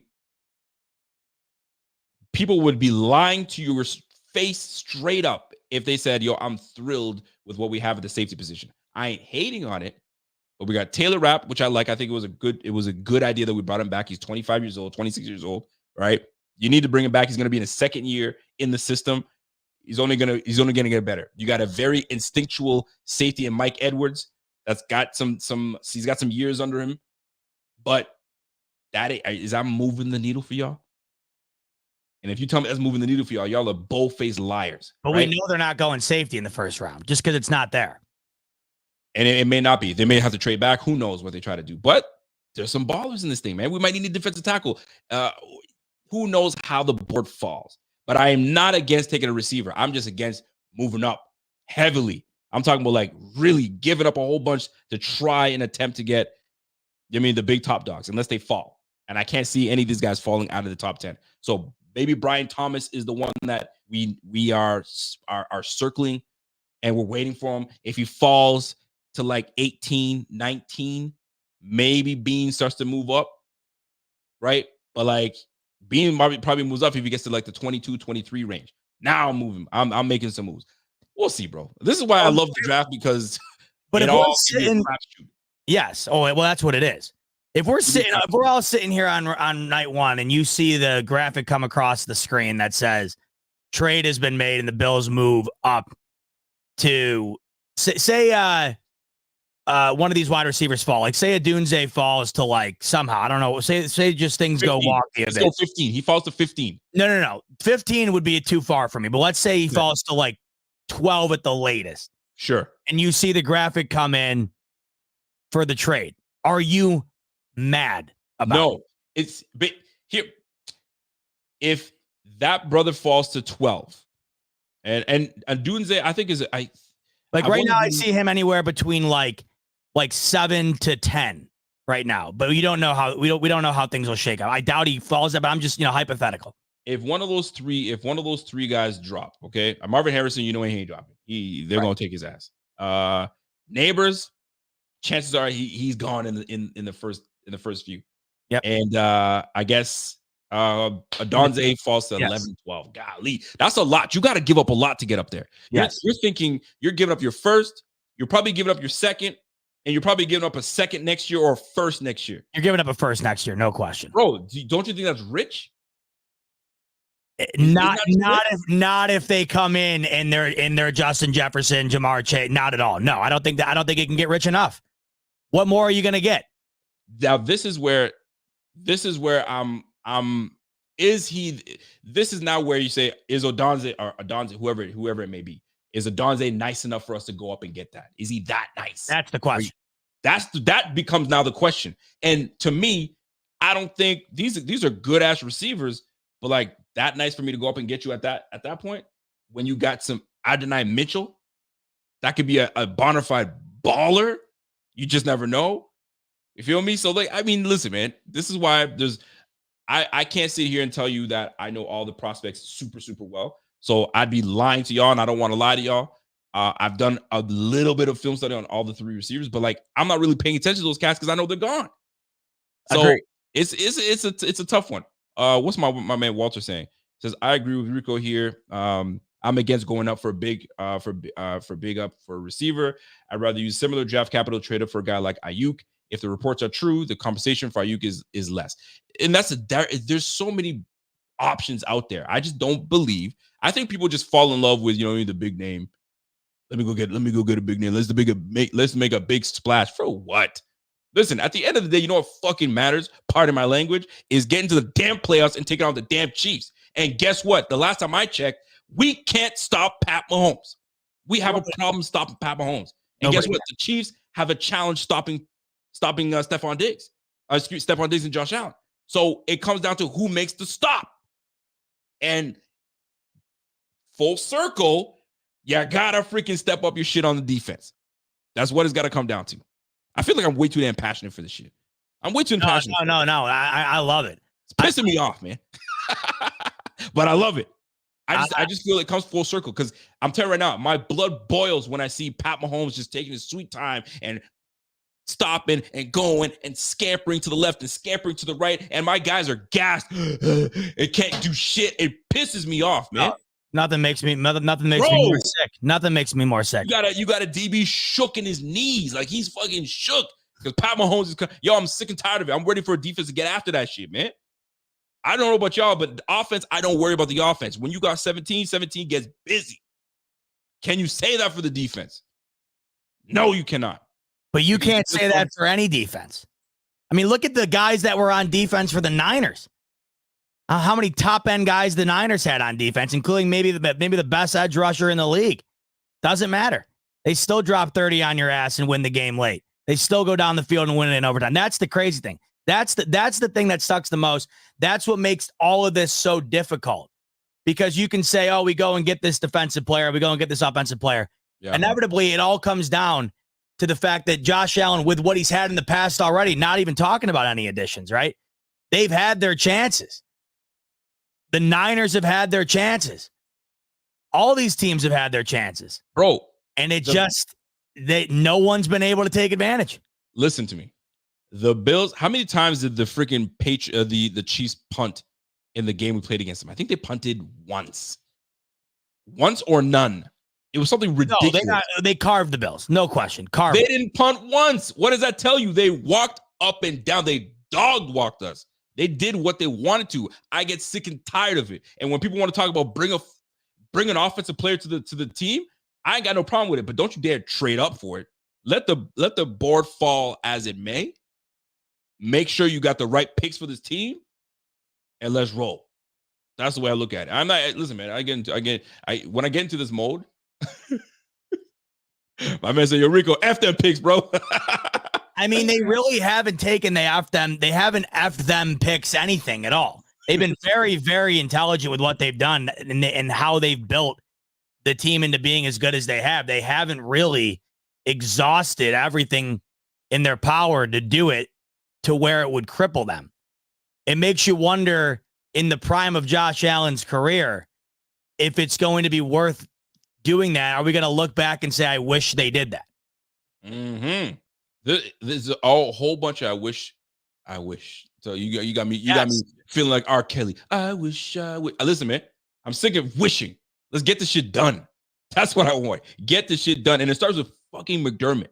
And I like McDermott. I'm a big McDermott guy. Everybody knows. Everybody was ready to fire McDermott. I was like, whoa, pump the brakes, man. This guy is legit. That's my guy. But there comes a time where you got to pay the piper, bro. If you don't get the job done this year, bro, I don't care if you got that damn extension, bro. Pagula's got to be like, bro, man, we cannot lose to the same guy every freaking year. But what is getting the job done? Like, is Kyle Shanahan going to get fired if he loses in overtime again to the Chiefs in the Super Bowl? Dude, I mean, that's the question. Like, how can you, like, when you say get it done, what is get it done? Because they've gotten it done, whether they were a 13-3 team pushing for the best in the league or a team last year at 6-6 who back in and are a play away from winning it. What is getting it done? That's the question. Listen, don't make me mutombo you. Listen, get it done means get it done over the Chiefs. That's what it means. It is the Chiefs. Get it done. Beat the Chiefs. That's what it is. Okay, so you're saying what you're saying is you don't do that, you fire McDermott. If we face the Chiefs again and we lose to the Chiefs again, that's 4 straight. You got to make a decision. Andy Reid is a hell of a coach. He'd probably still be Eagles coach right now. Many consider Kyle Shanahan to be one of the best coaches in the league. And if he lost in the same fashion again, which is exactly the same fashion the Bills have lost to the Chiefs in the playoffs, would you fire him? Listen, bro. No. This is a results-driven business. Results-driven business. Because I'll tell you this, if the Bills fired McDermott and then the Niners fired Kyle Shanahan would be the head coach of the Buffalo Bills the next day. Maybe. And it's the same outcome for both of these guys at the end of the year. I mean, it's like with the Ravens. Everybody wants to fire Harbaugh because of the way that game ended. But Lamar wins the MVP. That offense was on a tear. They were destroying guys at the end of the year. This is what the Chiefs have done to everybody. Look at what we're doing here. We're arguing ourselves into circles because that's what these guys are making us do. They're making us lose our minds. They're making us go insane. We're defying anything outside of what they've done. Like, we are denying and we are ignoring everything done outside of the games against the Chiefs because that's all that matters. But they've done it to everybody. It's insane. It's so hard to look at, like McDermott said, narrow-minded to think it wasn't successful during the Josh Allen era without winning a Super Bowl, right? We all agree with that. The only reason that we haven't been that successful or we haven't been to the pinnacle of success is because of those Chiefs. But outside of that, I mean, they've done everything you could have possibly have dreamt of coming up. That's the most frustrating thing. I don't know. Firing McDermott isn't going to change 1 or 2 plays to me every single trip out against the Chiefs. Kyle Shanahan, same situation. One of the best offensive coaches in this league, 1 or 2 plays shy every time. It's a very, very tough spot to be in right now in this league where you have teams that are damn good, but that team in red and white on the other side, whether the talent's off balance or not. I mean, you look at that game on paper between the Niners and the Chiefs, the Niners were far and away the better roster. I don't even know if it's remotely close, and they still lose. So it's enough to make your brain explode. No other. It is enough to make your brain. Let me bring you back a little bit. Let's go back to 2021 AFC Championship game. Bills lose 38-24. They hang up 38 points on us. You know what I'm saying? It is what it is. That was our first, taste of the AFC Championship. We're like, okay, we got here. We'll be back. The future is bright with the Bills. We get that point, right? 2022 AFC divisional champ. The epic game, right? 36. It was what? 42-36. Bills lose, right? We lose the following year to the Bengals. Right? It gets tiresome, bro. At one point, you got to get it done, right? Getting it done. And Jeff King said it. Get it done just doesn't mean beating the Chiefs. Getting it done means going to the freaking Super Bowl. Like, we're too talented of a team to not get to the Super Bowl. Even the Bengals made it to the Super Bowl, right? 2024 AFC divisional champs, right? Divisional game. Again to the Chiefs. Bro, enough already. Enough. There comes a time where you got to get it done. And the game against the Bengals was more of an indictment than any game that they played against the Chiefs, in all honesty. That was far worse than anything else. That was terrible. It was terrible. And guess what? The defense let us down again because everything was bad. Buddy was just, he could do whatever the hell he wanted. Joe Mixon ran for over $140. Like, they were just doing whatever they wanted. Yet again, the defense failed us. McDermott being part of that. And I can't let him off the hook because he's part of that's your defense. That's you running that, right? That's your defense. That's your guys. That's your scheme. Get it together. Get it together. Anyway, listen, we can go in circles. I think this was great conversation, and I think this is going to continue. It's going to continue well into April, and there's going to be some things that shake up. I'm sure some teams will trade up. I mean, the Patriots. Who knows if they trade down, if they're staying up, or whatever. But there's things that's happening. If Diggs is in the chat, bet he wants a stud number 2. I don't disagree with that. I'm sure he would like a stud number 2.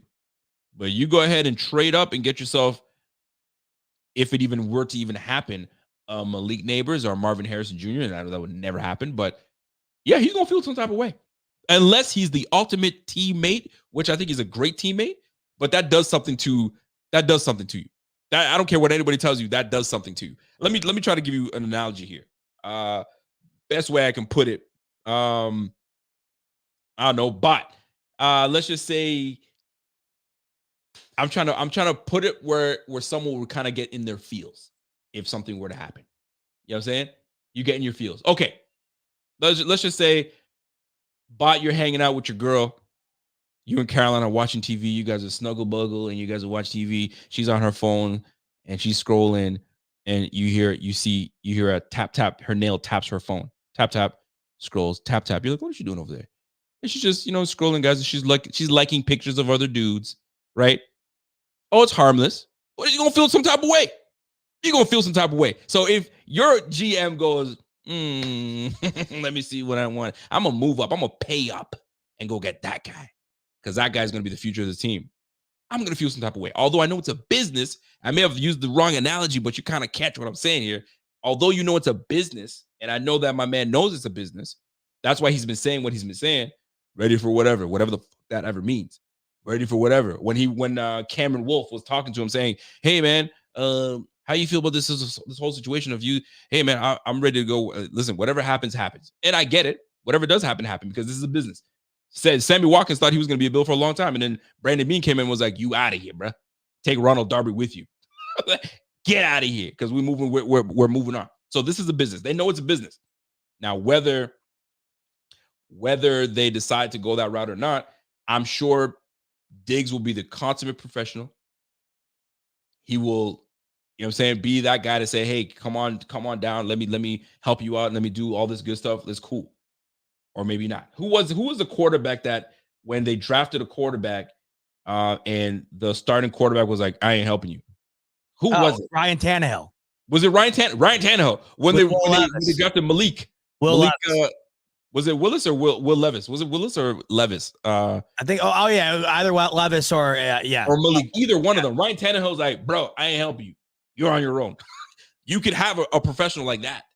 I don't think that my man is going to be that way. Let me use another analogy to tell you how I view the situation. You're making it seem like the equivalent of the Bills going and getting a wide receiver in the first round and going up to get a guy would be the equivalent of Caroline cheating on me, right? Going and getting another guy. Okay. Or perusing, just looking. Correct. Here's how I see it. Things are good, but we know they can be better. Say one of the biggest arguments in the house for us is that we both work a lot and we're not keeping up on the house maintenance. And we're constantly arguing about the maintenance in the house. It's not clean enough. You're not doing the dishes. You're not vacuuming the floors, whatever. So say we go and we browse and we go and hire the best cleaning crew in town to come over once a week and clean the house. Comes in and takes a bit off the back of us, takes a bit of the responsibility off of us, a little bit of the weight off of our shoulders. And what do you know? Our relationship gets better. We're thriving. We're arguing less. There's less issues. That's how I see it. That would be like bringing in a guy to make the situation better. You're not bringing in a guy to replace that guy. You're bringing in a guy to elevate that guy. That's how I see it. I like that. I like that a lot. And let me, but the conversation was had, babe. I feel like the house is getting out of order. Mm-hmm.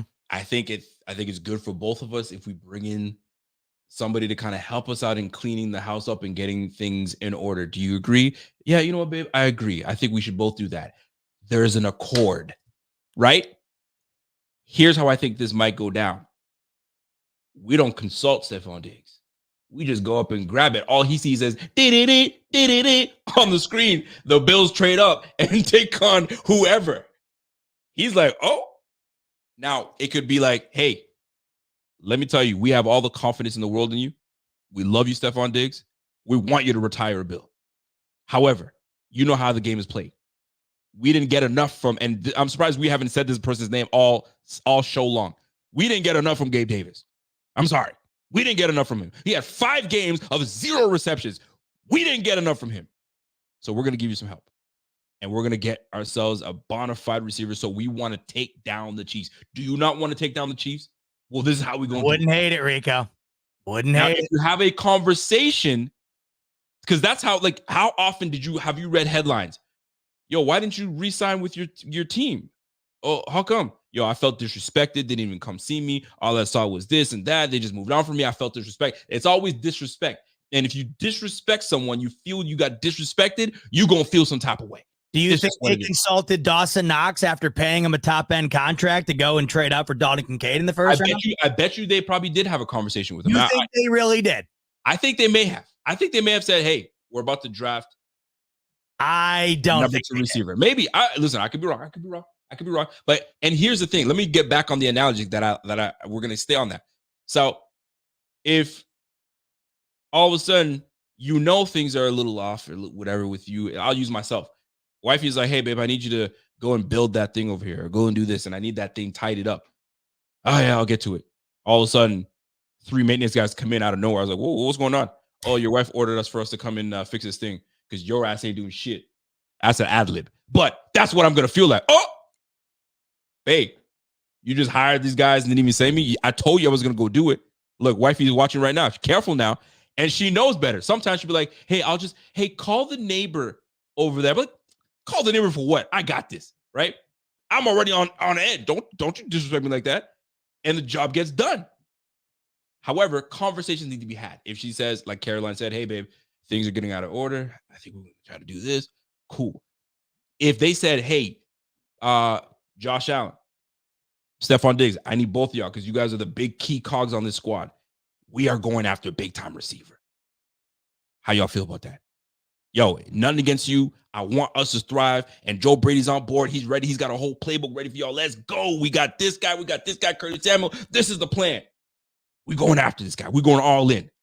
Bro, if they talk to Diggs like that, I'm telling you, shit will be yo, you're going to get the best version of Diggs. But if they fucking go and don't consult and they just bring in a guy like that, now there's some animosity a little bit. You know what I'm saying? New guy comes in, first round draft pick. And Stephon Diggs like, oh, that's how we going to do me? He's going to be like Denzel. Oh, that's how you going to do me? You know what I mean? Okay, all you motherfuckers. That's how you gonna play me. Anyway, here's how I see it. If I came home and Caroline had the cleaning crew here without telling me about it, I'd be like, hell yeah. Hell yeah. You took the initiative to get this bitch cleaned. That's my girl. That's a different perspective. And you want to know what? I just realized it. That's what it's all coming down to. And that's the beauty of this draft. Because it's really all perspective based. When you get down to it, that's the craziness of the draft. The future of a franchise really comes down to the mindset of a couple of guys sitting in a room. You know what I mean? And the mindset of one war room could be yours and one could be mine. And that could drastically alter the future of the franchise in one way or the other. That's the craziness of how this all comes to fruition. Right? You really don't know unless you have that ideology yourself and you're the one making the move. Like that's the beauty of it all to me is we don't know the mindset of Brandon Beane, right? We don't know what he currently thinks is the most necessary element of this team that needs addressment. We can sit here and talk about it until we're blue in the face, asking everyone. But at the end of the day, that's the nutty thing about all this. It comes down to pretty much 1 to 3, 4, 5 guys, right? McDermott, Beane, Pagula, and that's really it. Those are your decision makers, right? And here's the thing. Brandon says, so you don't think Diggs is not expecting the Bills to bring another receiver after losing Gabe, a guy Diggs called the number 1? I think that was all cap. That was just him knowing you ain't going to be back here. So I'm trying to help you get your bag by calling you number 1. We all know Gabe ain't no number 1. Right now, funny thing is the conversation happened in Jags Nation or Duval Nation. The headline is Gabe Davis number 1 receiver? bro, you mentioned that to Bills Mafia. They'd be like, oh, no disrespect, but they'd be like, no. But that's perspective. That's what it comes down to at the end of the day. So, should Stephon Diggs expect them to replace and bring in another guy? I'm sure he's looking at it like, yo, I know the game. I know the way the game is played. Listen, they traded my ass to Buffalo and they brought in Justin Jefferson. So it was Adam Thielen and Justin Jefferson. Thielen, after they traded Stephon Diggs, was like, I know they're going to bring somebody else. And of course, he thinks they're going to bring somebody else. The question is, how are you going to do it? Are you going to do it with respect and have conversation? Or you'd be like, yo, you're the player. I'm the GM. I ain't got to tell you shit. I'm going to do what I do. But Brandon Beane does not give me the impression that he's that guy. He's a communicator. If Diggs' job was in jeopardy, then a conversation should be had. But his job isn't in jeopardy. It's not in jeopardy. But it's always good to be in the loop. Bring me in the loop so that way I know what's going on. That way I can say, you know what? I'm now the guy that they're looking for. I'm gonna bring up these guys, and we're gonna do big work. And the major thing should be this: the goal is to win the championship, and the goal is to get past the Bengals, the Chiefs, the Ravens. Those are the guys that's in our way. Once we get past that and we win that championship, yo, we all laughing, we kiki with each other. But you got to do it the right way. I think it's all about doing it the right way. Conversation is key. And a lot of wars happen when there's lack of communication. You know what I mean? A lot of fights happen when nobody's talking. And then now here comes the bucking. That's how it usually goes down, man. Have you given your thoughts? That's facts, Silas. We do own them. Yeah, I hope we continue to do so. By the way, how about that bridge shit in Baltimore? Do you see that? Brother? You want to hear something nuts?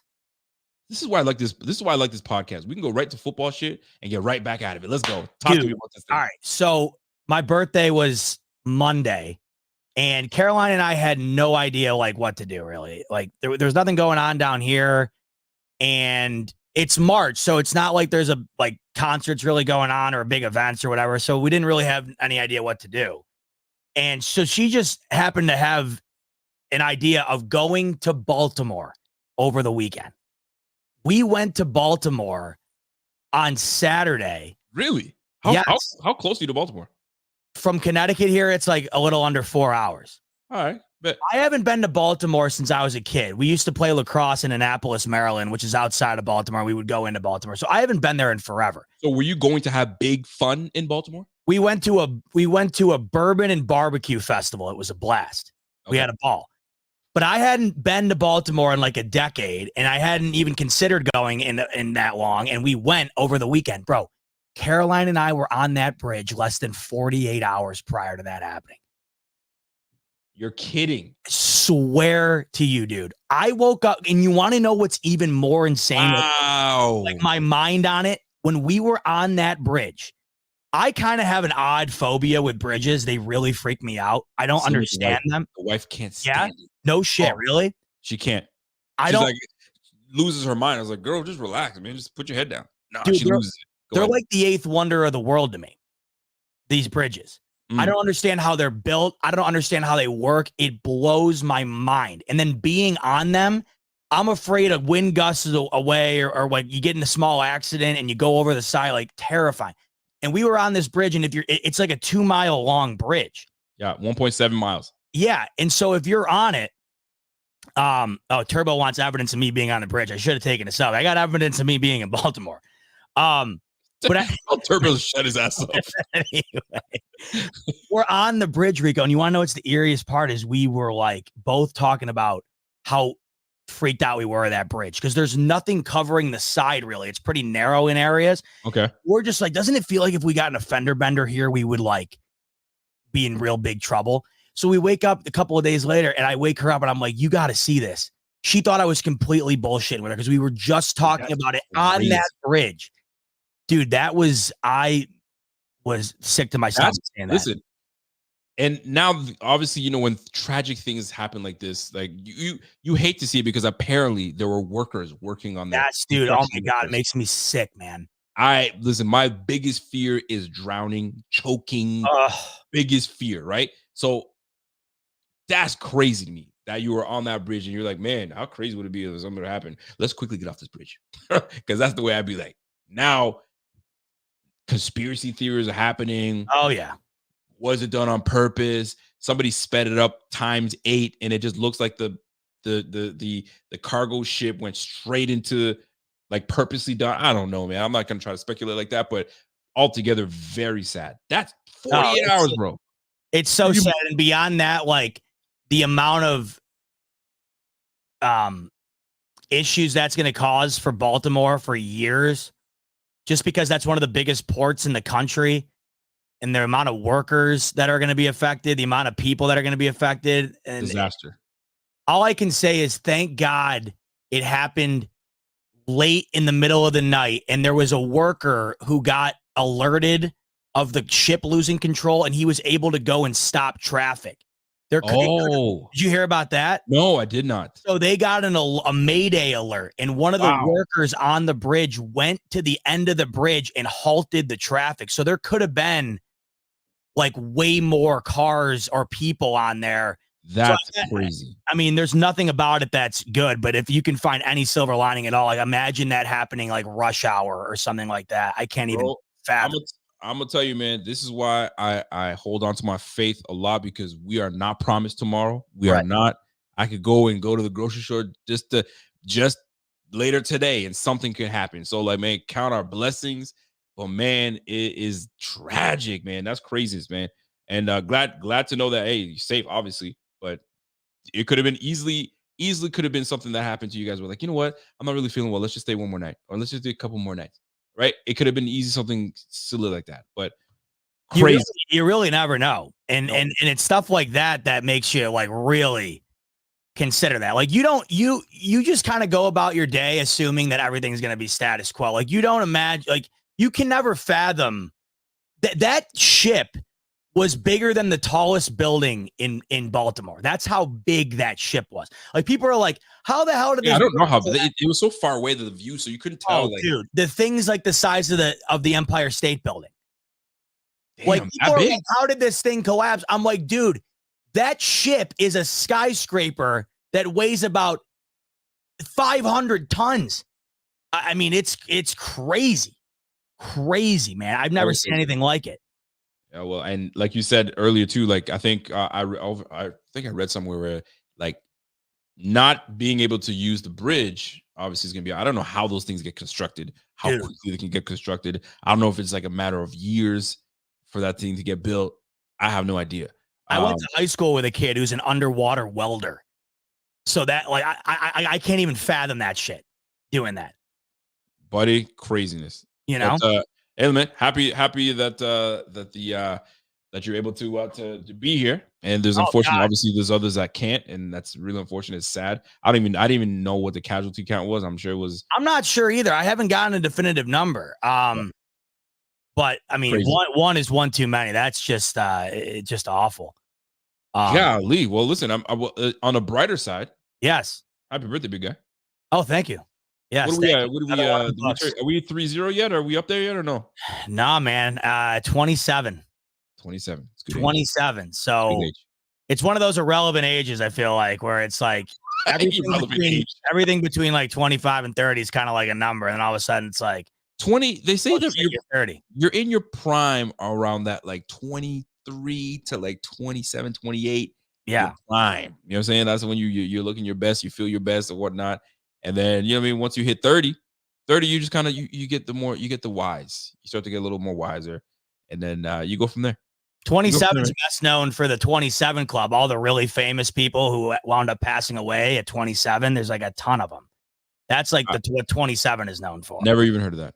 Yeah. Like Kurt Cobain was 27, I believe. Amy Winehouse, Jimi Hendrix, tons of different like super famous people. That's the only thing I ever thought of when I thought of 27. There was no other real like significance to it, I guess. No, I'm with you, man. I'm gonna be turning. The wife and I we're both turning 40 this year. We're gonna be the big 40. And I'll tell you, my mind is not 40. I still feel like I'm 25, like a 22-year-old. How ridiculous is that, right? Yeah, but then I have my moments. I have my moments where I'm like, oh shit, I'm like my parents because I'll be yelling at my kids like, yo, turn the motherfucking lights out. Why are you still in the shower for 15 minutes? Yo, get out of there. Yo, I'm like, Get out of there. Get out of there. I'm like my mom's like, what's going on? You know what I mean? Well, Crazy. 40's nothing, man. 40's nothing, and you're aging like fine wine, the both of you. Which Listen, we try to, bro. We try to. You mean we try to stay youthful on the inside. That's how we try to do it, man. But yo, big time, happy birthday, man. What's up? Well, I appreciate it. I was gonna say, speaking of staying youthful, trying to stay with the times and kind of aging out. I like this segue. Have you given your thoughts on the new kickoff yet?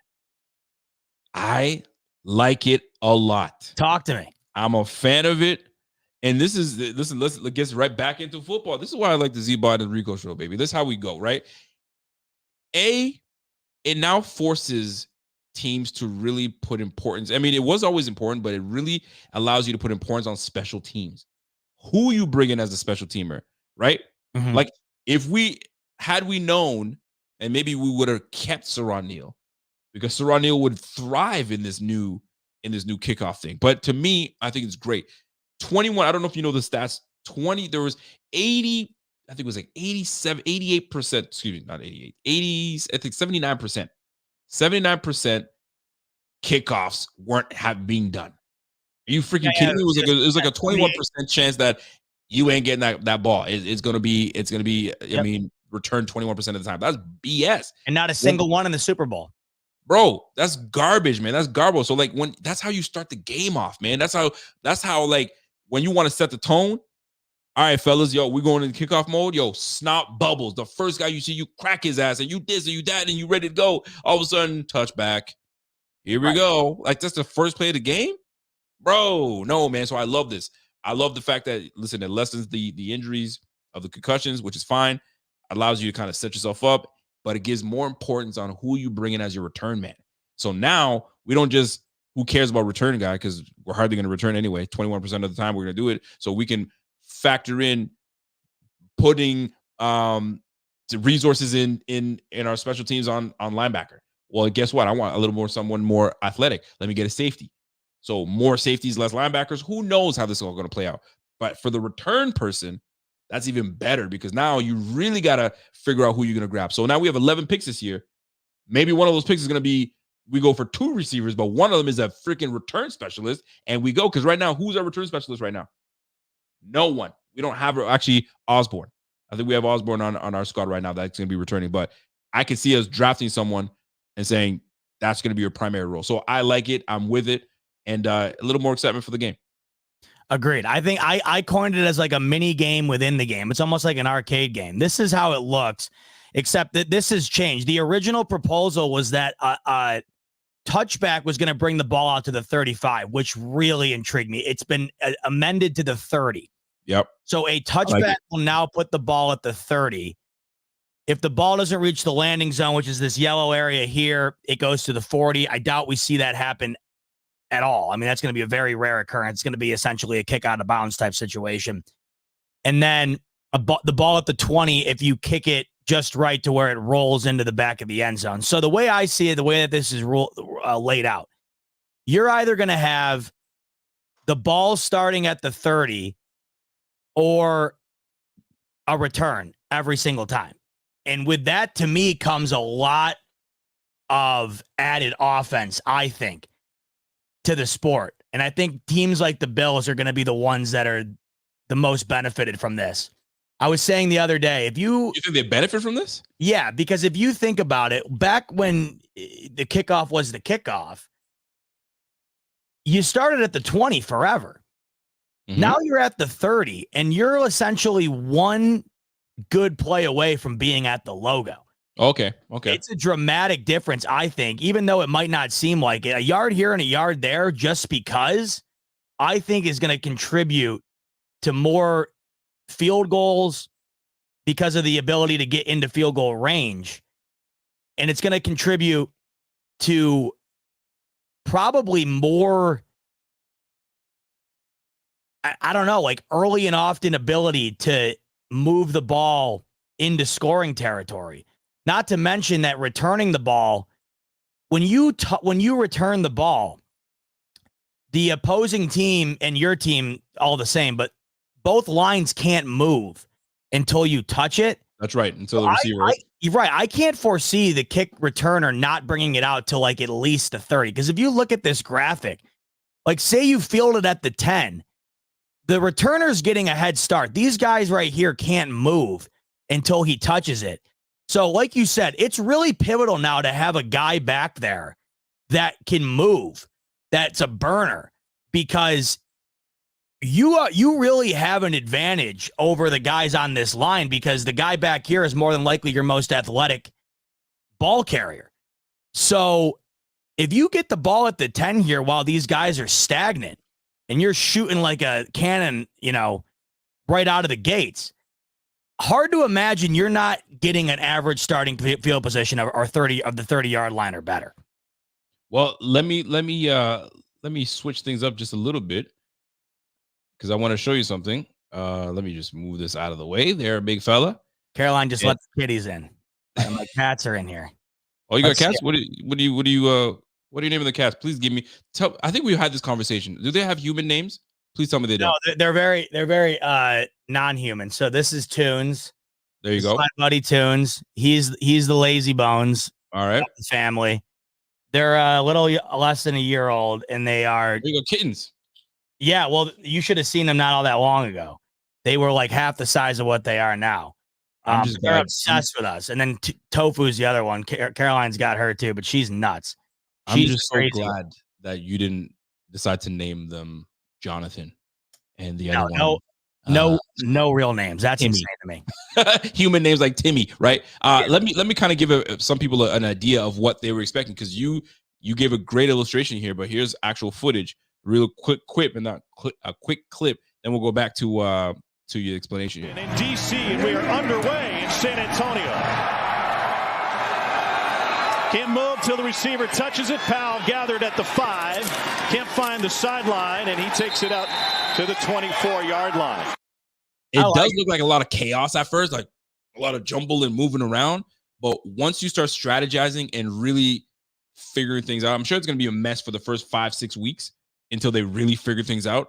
And then you start seeing some really good things happen, right? But yeah, man, the new kickoff rule, I'm for it. I'm with it.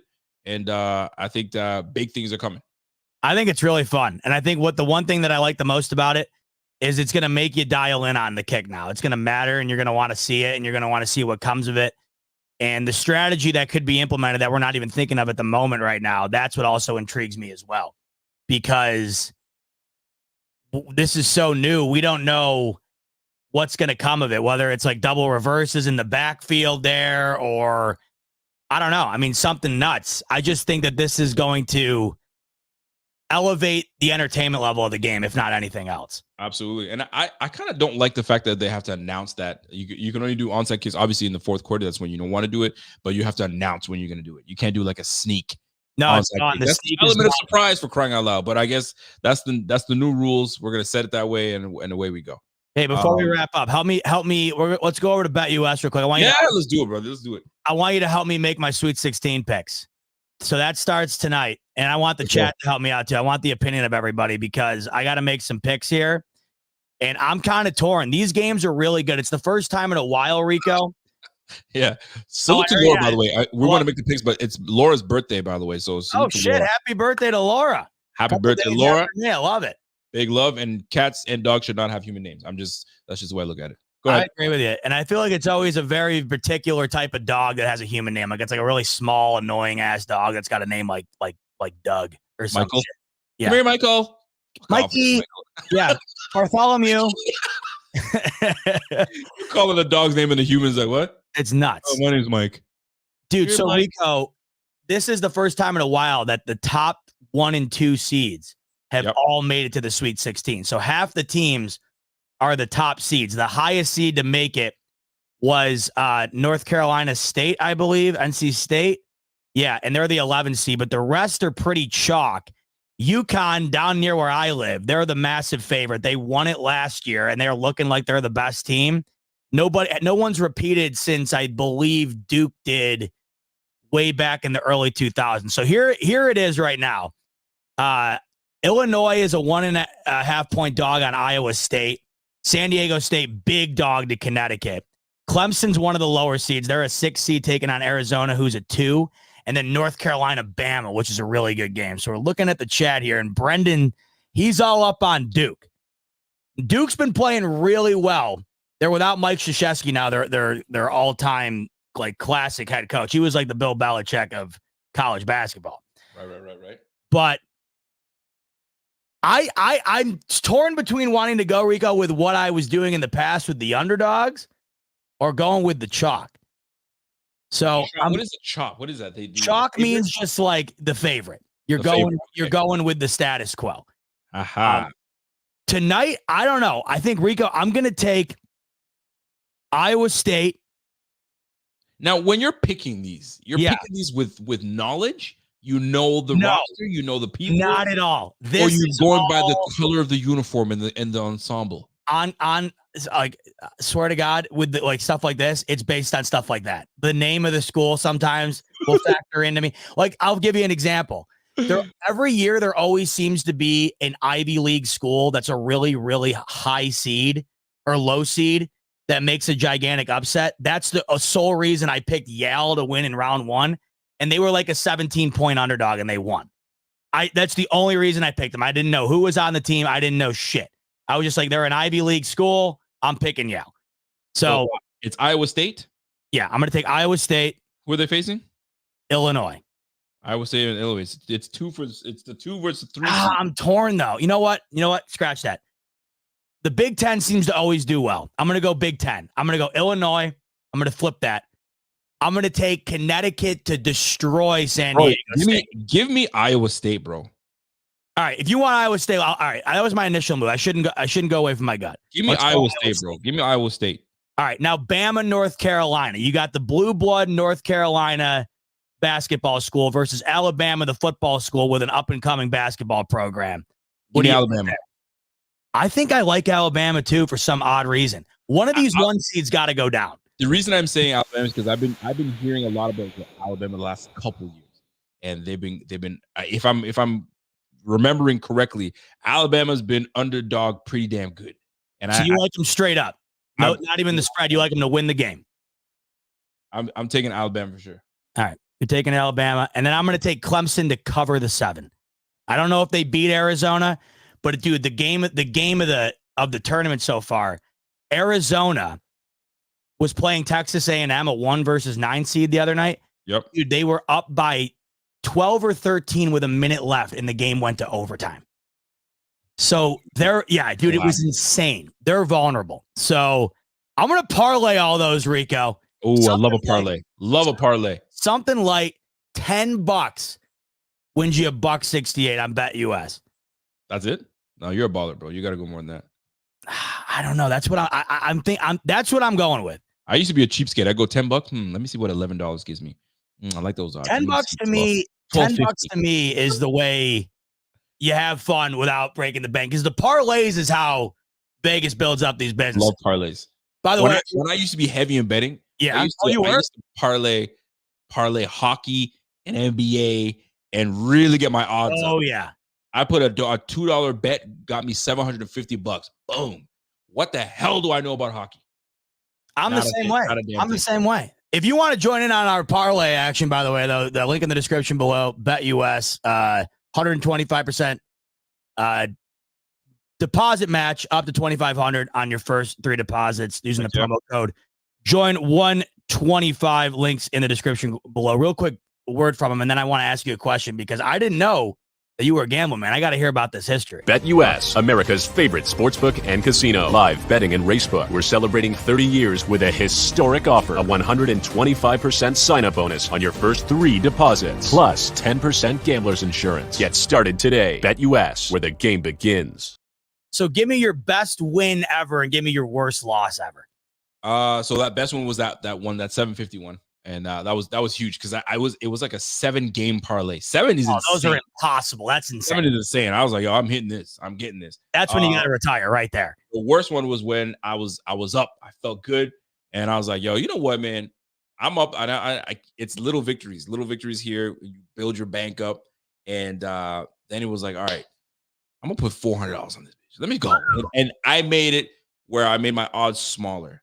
and it was like a three game bet, and I was ready to go, and I lost off of I think it was a hockey game that I had no interest in it. My two other ones hit, and the team that was supposed to win lost. I don't know whether it was the St. Louis Blues. Every time. I said I'll hate hockey never again, and I haven't bet since. It's been a long time since I bet. That one took you into retirement. Yeah, man. My mental is different now too. Like I'm trying to get away from that type of stuff, and I'm trying to, you know what I mean, be a more example to the kid and all that stuff. So I try not to. I love hearing other people do it, but I was like, no, I'm good. And I know myself. I get too involved, and I'm like, yo, 400. Let me put 500. I'm like, nah, I gotta chill. But in those parlays, it's always the biggest favorite that winds up sinking you. I feel like it's every time the one that was a lock to win is always the one. They get you every time, brother. Speaking of which, you never told me, how was the lacrosse experience that you went to that one time? Bro, I like lacrosse. The Halifax, what's the name of our team? Halifax Thunderbirds. I think we're the Thunderbirds. And we were playing, I forgot who we were playing. We were playing some team from New York. I forgot it. I was waiting for them to play the Buffalo Bandits, right? Not enough contact for me. I want more contact. There weren't any fight? You didn't get a fight in your game? No, we didn't get a fight. We had one huge hit where the goalie, those pads are massive on these goals. They're huge. They cover the whole goal. So I think it was a foul. I don't know if they call it a foul or an incident. It was infraction, but dude was going around the corner. As he's going around the corner, the goalie peels out of his net, comes around the net, and meets him on the other side and just absolutely blows him up. Yeah. I was like, I love it, but I don't know if that's allowed. The whole crowd just went nuts. I was like, see, that's the type of shit I look for. But it's just not enough. And what irritates me, and that would irritate me if I was a lacrosse player, hitting you with the stick. Oh, dude. That would irritate the shit out of me. Yo, let's fight. Take my shit off. Like you ain't gonna hit me with your stick all day, man. You have no idea. That this is the game.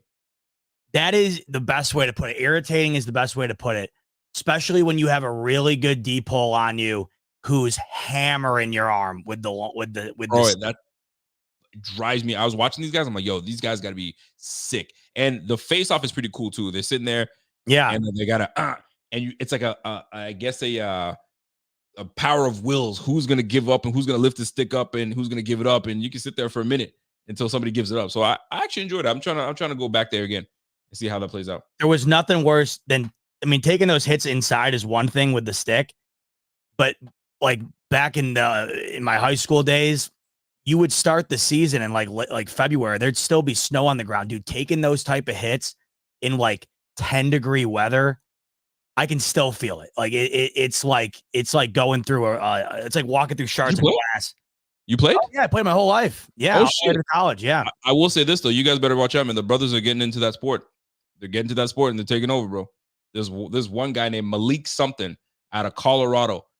And he's got, it's field lacrosse. And this guy's got a huge long ass stick. Yeah. I don't know what the difference is between the long ass stick or one. The defensive players have the long poles. That's very long poles. That's why my wife is saying pause. I know. I hear you. There's a lot of innuendos. Why is she even saying that? You doofus. Yeah. No one's got a longer pole than the D. That's the way it goes in lax.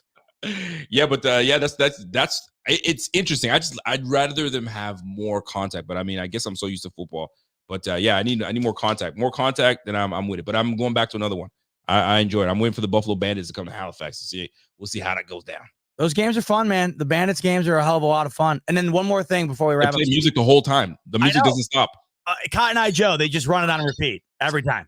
It's like, what are we doing here? Doesn't the music stop? Really tacky wedding. They play like really tacky wedding music over it. Bro, it's crazy. They do that in the NBA too. That would piss me off. They do it in the NBA a lot.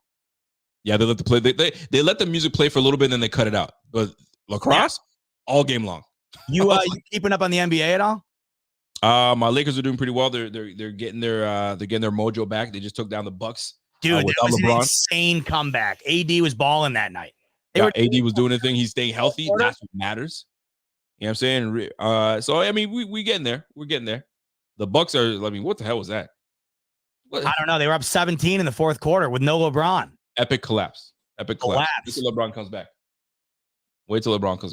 I love watching Jokic. Jokic is my favorite right now. They lost last night to the Suns, but I get into it this time of year though.